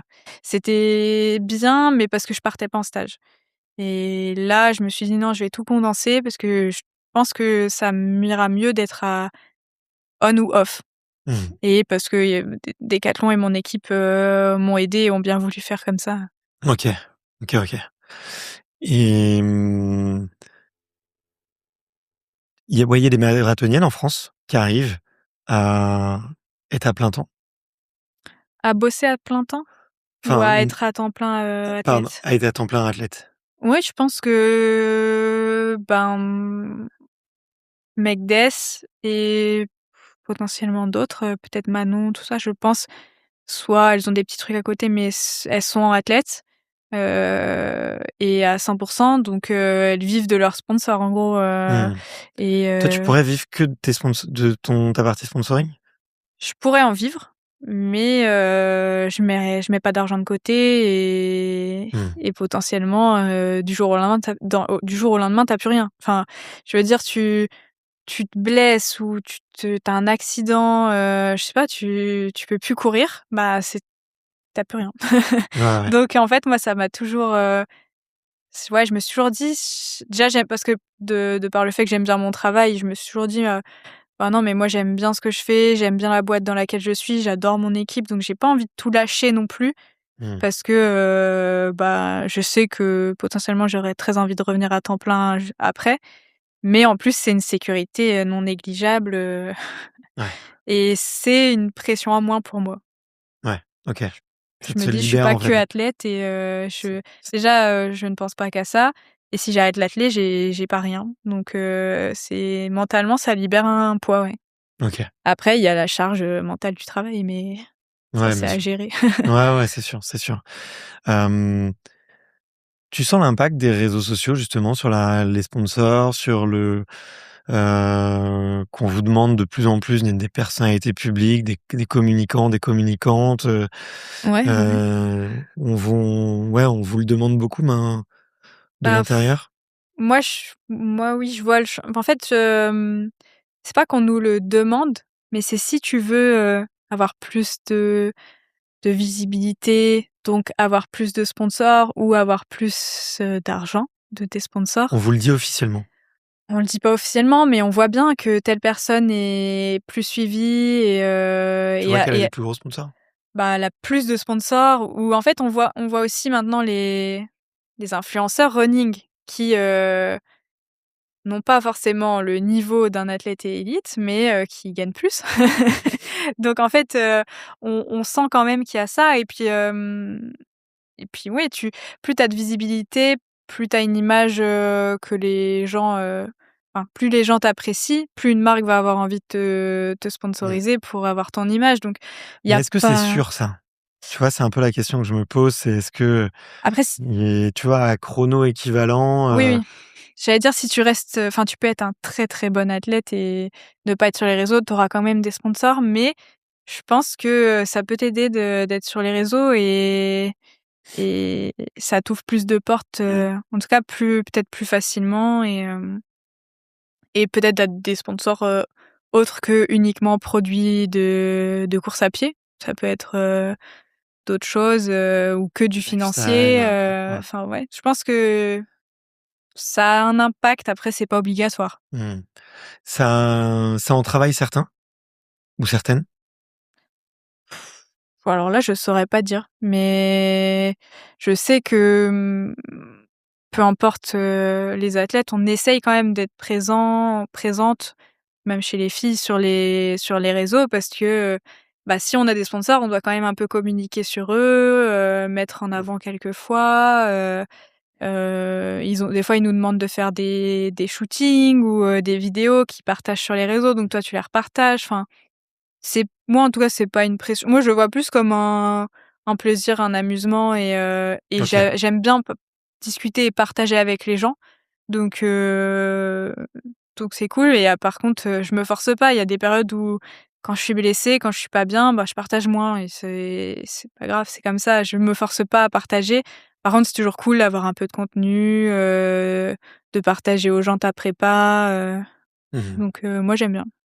OK. Ouais et ça t'est jamais traversé l'esprit de te dire: «OK, je me mets à fond dans la création de contenu» ou «J'essaye d'être à fond là-dedans, pour voir», À fond, non, mais je me suis déjà dit, «Ah, ça serait bien». En fait, des fois, je me dis: «Mais c'est dommage, j'ai personne pour me prendre une photo ou 2 pendant l'entraînement, pour partager cette séance, cette prépa, et cetera». Donc j'essaye de faire un peu moi-même. Après, j'ai mon copain aussi qui prend des photos, quelques vidéos, puis après par les sponsors, des fois, tu fais du contenu. Mais je me suis déjà dit: «C'est dommage que, en fait, limite, il faudrait quelqu'un qui soit là pour suivre un peu tout ce que enfin, pas tout ce que tu fais, mmh. mais tes entraînements, prendre, quelques clichés et cetera. Mais je me suis jamais dit: «Je vais me mettre à fond là-dessus». Mais après, c'est sûr que quand tu vois, les influenceurs qui vivent des trucs de ouf juste en partageant sur les réseaux, c'est des fois, tu te dis: «Ah, il y a peut-être des trucs à faire, quoi». Mmh. Ouais, ouais, puis Mais ils moi, mon gagnent bien leur vie, métier, hein. ouais, Mmh. c'est ça. Mon métier principal reste de courir et d'être data analyst et pas influenceur. Enfin, si j'avais, 10 heures de plus dans ma journée, on Ouais. verrait, mais il faut optimiser le temps et je préfère, des fois me reposer que faire du contenu, quoi. Ouais, ouais. Je vois. Hem, bon, on a fait un bon tour. Ouais, On a on abordé a pas beaucoup, mal beaucoup de discuté. sujets.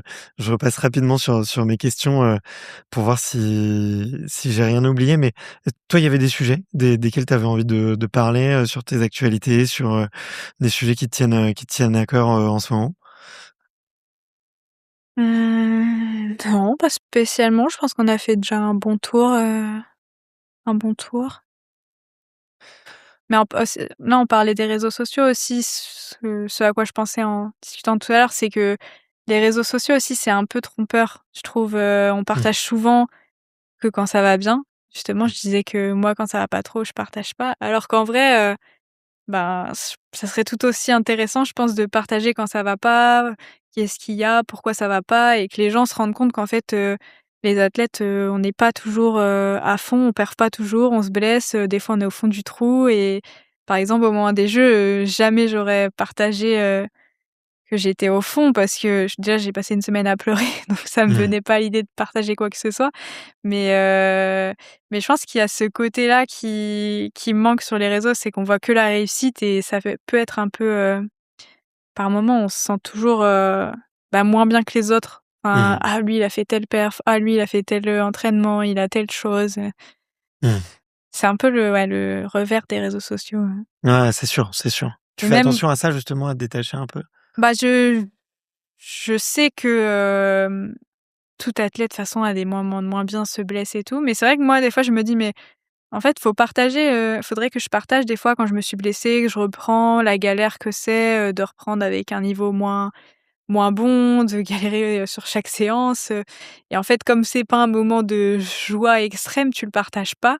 Alors que c'est, tout aussi, je pense inspirant pour les gens qui sont aussi en galère ou, Mmh. qui ont eu une blessure et tout, de voir qu'en fait, bah, on revient, c'est pas facile mais on revient. Donc en fait, ouais, il y a ce côté-là que des fois je me dis que j'aimerais partager, mais c'est pas facile de partager quand ça va pas, quoi. Ouais. Ouais, c'est sûr, faut oser le faire, faut se montrer pudique, enfin, faut se montrer, vulnérable, Ouais, même au vu de tes accepter, tu vois? adversaires du coup, Mmh. tu parce que tu partages à des gens lambda, mais aussi à tes adversaires, leur montrer que, bah, là, tu es pas hyper en forme, mais bon. Mmh. Ouais. Ouais, ouais, non, mais c'est un vrai débat, tu vois? Et je pense que, hem, écoute, je me permets de donner vraiment pour le coup un avis, mais si j'étais entraîneur de sport, entraîneur d'athlètes de haut niveau, je pense qu'un des premiers points sur lequel j'interviendrais et je serais assez strict, c'est ce rapport aux réseaux sociaux. Mmh. Parce que, bah, j'ai interviewé une neuroscientifique justement, pour, comprendre les impacts, sur le cerveau, sur la confiance en soi, sur l'estime, sur les souvenirs. Et en fait, bah, le fait déjà de voir, de consommer beaucoup les réseaux sociaux, ça te met des pics de dopamine. Plus tu as de pics de dopamine, moins l'hormone un peu heu, tout le système en fait du combat, de l'effort, Mmh. du travail en fait se met à disparaître. Donc tu vois, Carrément. mine de rien, un athlète de haut niveau, c'est un peu ça son métier, c'est être capacité à repousser, plus loin les limites de l'effort, la limite, de ses croyances aussi un peu, cérébrales, les limites du corps. Et donc la consommation, enfin, de plus en plus de scientifiques arrivent, là-dessus en disant: «Ouais, le plus on regarde les réseaux sociaux, plus on devient un peu feignant, paresseux et qu'on a moins envie de bosser». Donc tu vois? Ah mais je suis Et d'accord, mmh, quand tu viens de passer, 20 minutes à scroller, tu envie de rien. tu pas envie de rebouger en fait. Arrêter. Tu te dis: «Ah ouais, faut aller courir», alors qu'il y a 20 minutes, bon, tu étais prêt à aller courir.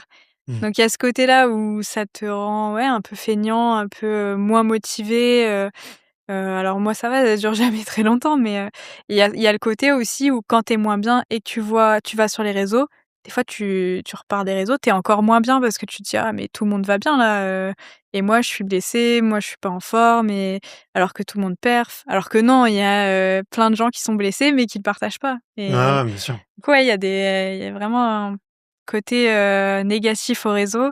Il y a le côté positif et négatif. Après il faut savoir faire la part des choses. Des fois, je la fais après coup. Je me dis: «Non, mais en fait, là, tu vois les autres réussir, donc tu es mal». Mmh. Alors qu'en fait, déjà, tout le monde ne réussit pas et puis, ben, il y a des périodes de moins bien et cetera, et pour tout le monde. Ouais. Tu te dis: «Ah, mais elle est en pleine forme», mais en fait, il y a 6 mois, elle était blessée, Tu KO. et donc ouais, non, c'est les réseaux sociaux, c'est ouais, c'est un petit piège, où il faut savoir, faire la part des choses. Ouais, et puis en plus, tu peux emballer, tu vois, tu peux toujours déformer un peu la vérité, tu vois? Tu peux te dire: «Ouais, je viens de faire,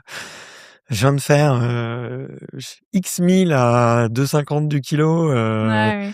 et en fait, non».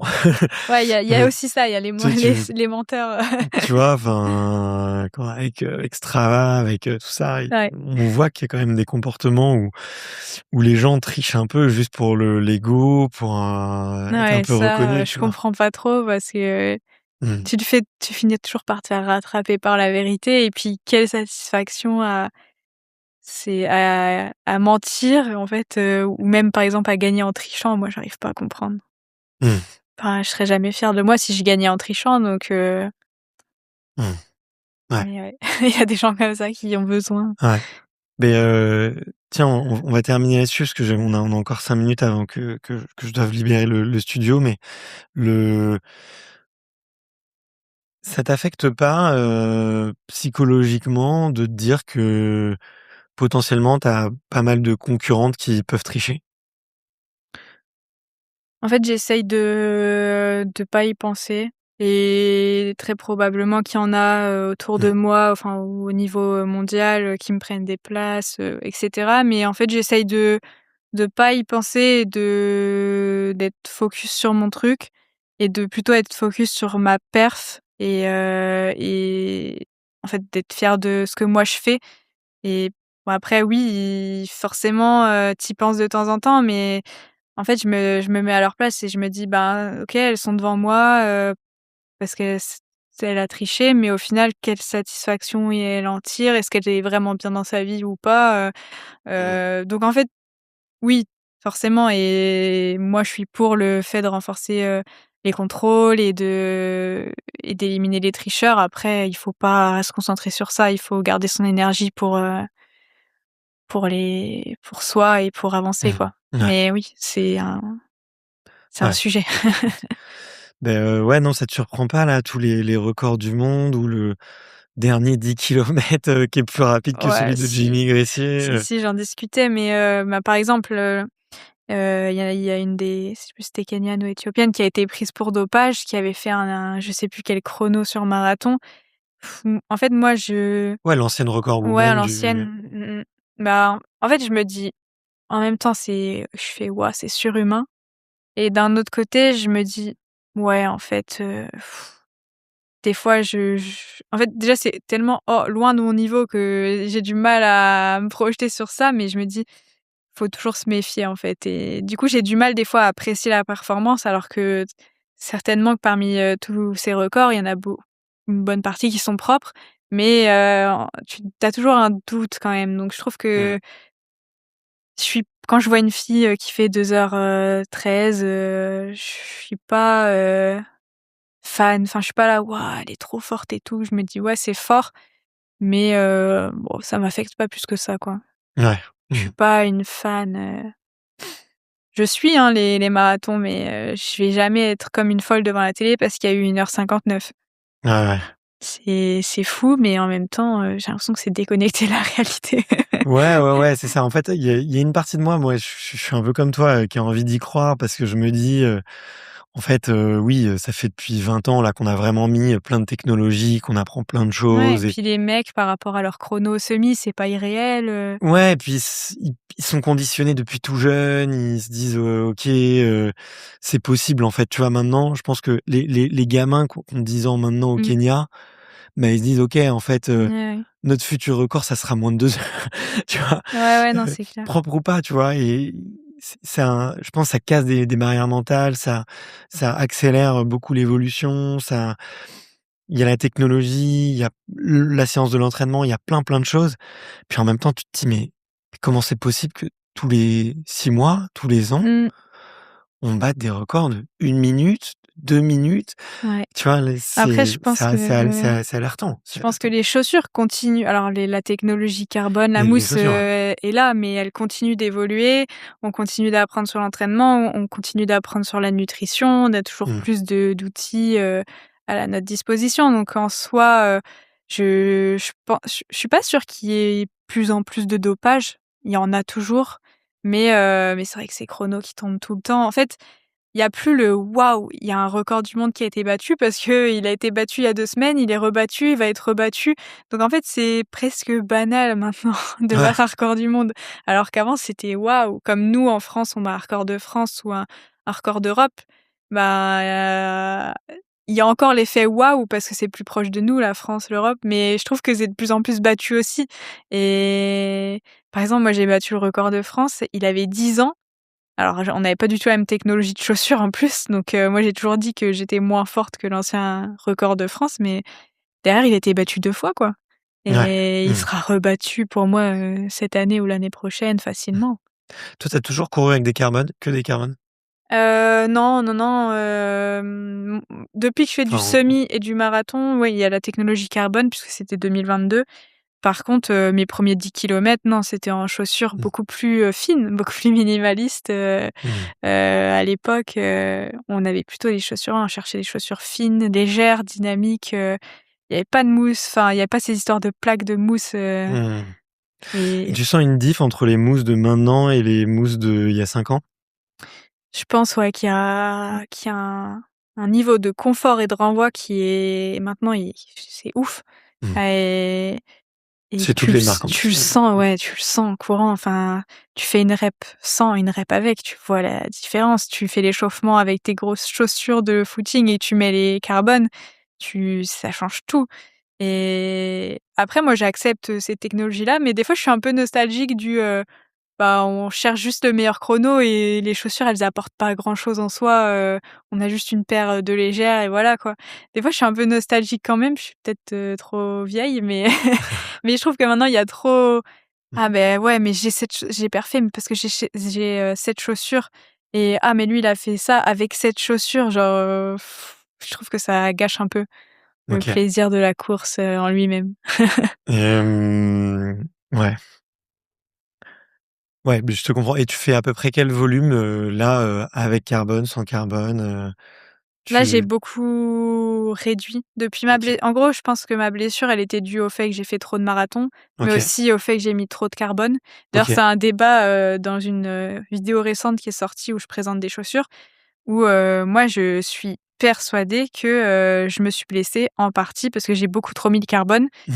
et parce que j'ai fait trop de marathons, mais maintenant, je les mets 1 à 2 fois max par semaine et du coup, je cible mes entraînements. Donc je me dis: «Bon, bah, là, j'ai de l'allure marathon. Là, il me faut le carbone parce que, c'est bien de voir où j'en suis sur, cette allure. Et ben, j'ai 20 fois 300, je vais les faire avec une paire, avec une mousse peut-être, mais pas de carbone». Et du coup, maintenant, je réfléchis comme ça je vois ma semaine, je me dis: «Cette séance-là, j'aurai les carbones et le reste, non». OK. OK. Et je suis persuadée que, la fracture de fatigue que j'ai eue, c'est une blessure qui est maintenant hyper répandue. Moi, j'ai plein de filles surtout qui viennent m'envoyer des messages en privé pour savoir comment j'ai soigné cette blessure parce qu'elles ont la même. Donc Mmh. je sais pas, j'ai peut-être au moins une dizaine de filles, depuis que j'ai eu ma blessure qui m'a contactée et c'est pas une blessure qui était répandue avant. Moi, j'en avais presque pas entendu parler avant 2024, Waouh, donc OK. 2023.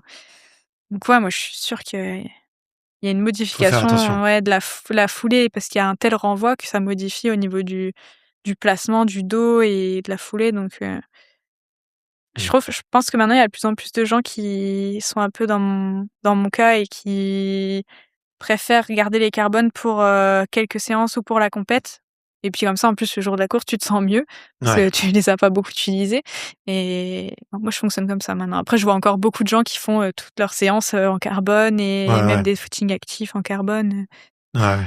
Après, si ça passe, tant mieux, mais Ouais, ouais, bien sûr, mais je suis d'accord avec toi. Moi, c'est une fois par semaine, c'est ma séance de seuil, tu vois? ouais, c'est Je le ça, pour être à sais l'aise, et j'aime bien le faire et aussi, j'hésite parce que du coup, il y a des experts qui me disent: «C'est pas ouf» parce que je les mets sur la piste, c'est pour faire des VMA, tu vois? Ou, ouais, ouais, je les mets hem, pas sur piste moi, en mais club, on fait, je peux pas me prendre des pointes, mais tu vois, on aime bien, il y a beaucoup de pyramides quand je vais au club, et on aime bien faire, tu vois, des 200, 400, 600, mmh, 800, 1000 et puis redescendre ou des, 300, 500, 1000, 4 fois, tu vois? Par exemple, ce ouais, genre de ouais, choses, je tu vois, vois, on aime ouais. bien ce genre de séance. Ça doit te paraître, tout petit, mais Non, non, mais non, j'aime bien ce type de séance, mais et on les fait sur piste, tu vois? Et je me dis, «Tiens, est-ce que c'est le bon moment de mettre, les carbones à ce moment-là?» je sais que le carbone, c'est pas les pour moi, c'est pas les paires les plus stables. Donc dans les Mmh. virages, je suis jamais très à l'aise avec du carbone. Et je sais que mon copain, il avait testé les Kiprun, que je lui avais acheté, sur une première fois sur une séance piste et il me disait: «C'est bizarre». Parce que oui, Mmh. il s'était fait, un peu moins stable. Donc moi, je les mets plus du tout sur la piste, Ah ouais? à part si j'ai qu'une séance dans la semaine et qu'elle est vraiment longue, mais franchement, ça m'arrive presque plus et je les mets plus après je fais plus de route, mais je les mets plus quand j'ai une séance route, Ouais. OK. parce que j'aime franchement les virages en carbone, j'aime pas. Hem, Bah, écoute, merci de partager ça. Bon, j'aurais bien continué, mais il faut que je libère le studio. Ouais, c'est J'ai pris beaucoup de en tout cas, je me suis régalé donc merci infiniment, ouais, plaisir partagé. Méline. Est-ce que tiens, il y a une coureuse que tu apprécies particulièrement et que tu me recommandes d'aller interviewer? Française ou peu importe? Ouais, plutôt francophone pour le podcast, allez, une Ah recommandation. après Je veux faire une francophone passe parce D. que Mmh. j'allais dire une Belge, mais elle est française, mais enfin elle parle français, mais elle est belge. c'était Chloé Herbier, Ok. mais parce que je m'entends très bien avec elle et que j'ai partagé des prépas, enfin une prépa avec elle pour Séville et qu'on échange régulièrement. Et après, sinon, moi, je m'entends très bien aussi avec Mélodie, mais qui est beaucoup plus discrète sur, sur les réseaux et tout ça. Mais Mélodie, Mhm. ouais, c'est une super personne aussi. Donc, Ok. je dirais les deux là. Ok, ça marche. Bah, écoute, merci beaucoup de la recommandation. Super sympa. Euh, À toutes et à tous, si vous êtes encore là, c'est probablement que l'épisode vous a beaucoup, beaucoup plu. Donc la première chose à faire, c'est tout de suite aller remercier Méline, parce que c'est elle qui a fait tout le travail. Moi, j'ai fait que poser des questions, réagir, faire l'enfant curieux, vous me connaissez. Mais c'est elle qui a répondu, qui a pris le temps, qui vous a partagé de la valeur. Donc n'hésitez pas vraiment à envoyer un petit message, juste un merci, un petit cœur, un petit merci pour le podcast. Ça fait toujours plaisir aux invités. Et c'est ça aussi qui nous aide un petit peu à grandir. Puis également, je vous le rappelle, si c'est toujours pas fait, abonnez-vous tout simplement au podcast. C'est un petit clic, mais ça nous aide à grossir, ça nous aide à trouver des sponsors, ça aide aussi à inviter des athlètes de plus en plus sympas et généreux et généreuses en informations comme l'était Méline durant tout ce podcast, parce que c'est ça hein, voilà que les invités regardent aussi. Faut pas se mentir. Donc c'est un tout petit clic pour vous. C'est pas grand chose, mais c'est beaucoup beaucoup pour nous. Et si vous êtes capable de faire un 10 fois 1000, je pense que vous êtes capable de faire ce clic. Je vous en remercie. Voilà, et je vous remercie encore d'être là, de toujours plus nombreux à nous suivre. Et on se retrouve en tout cas très vite pour un nouvel épisode.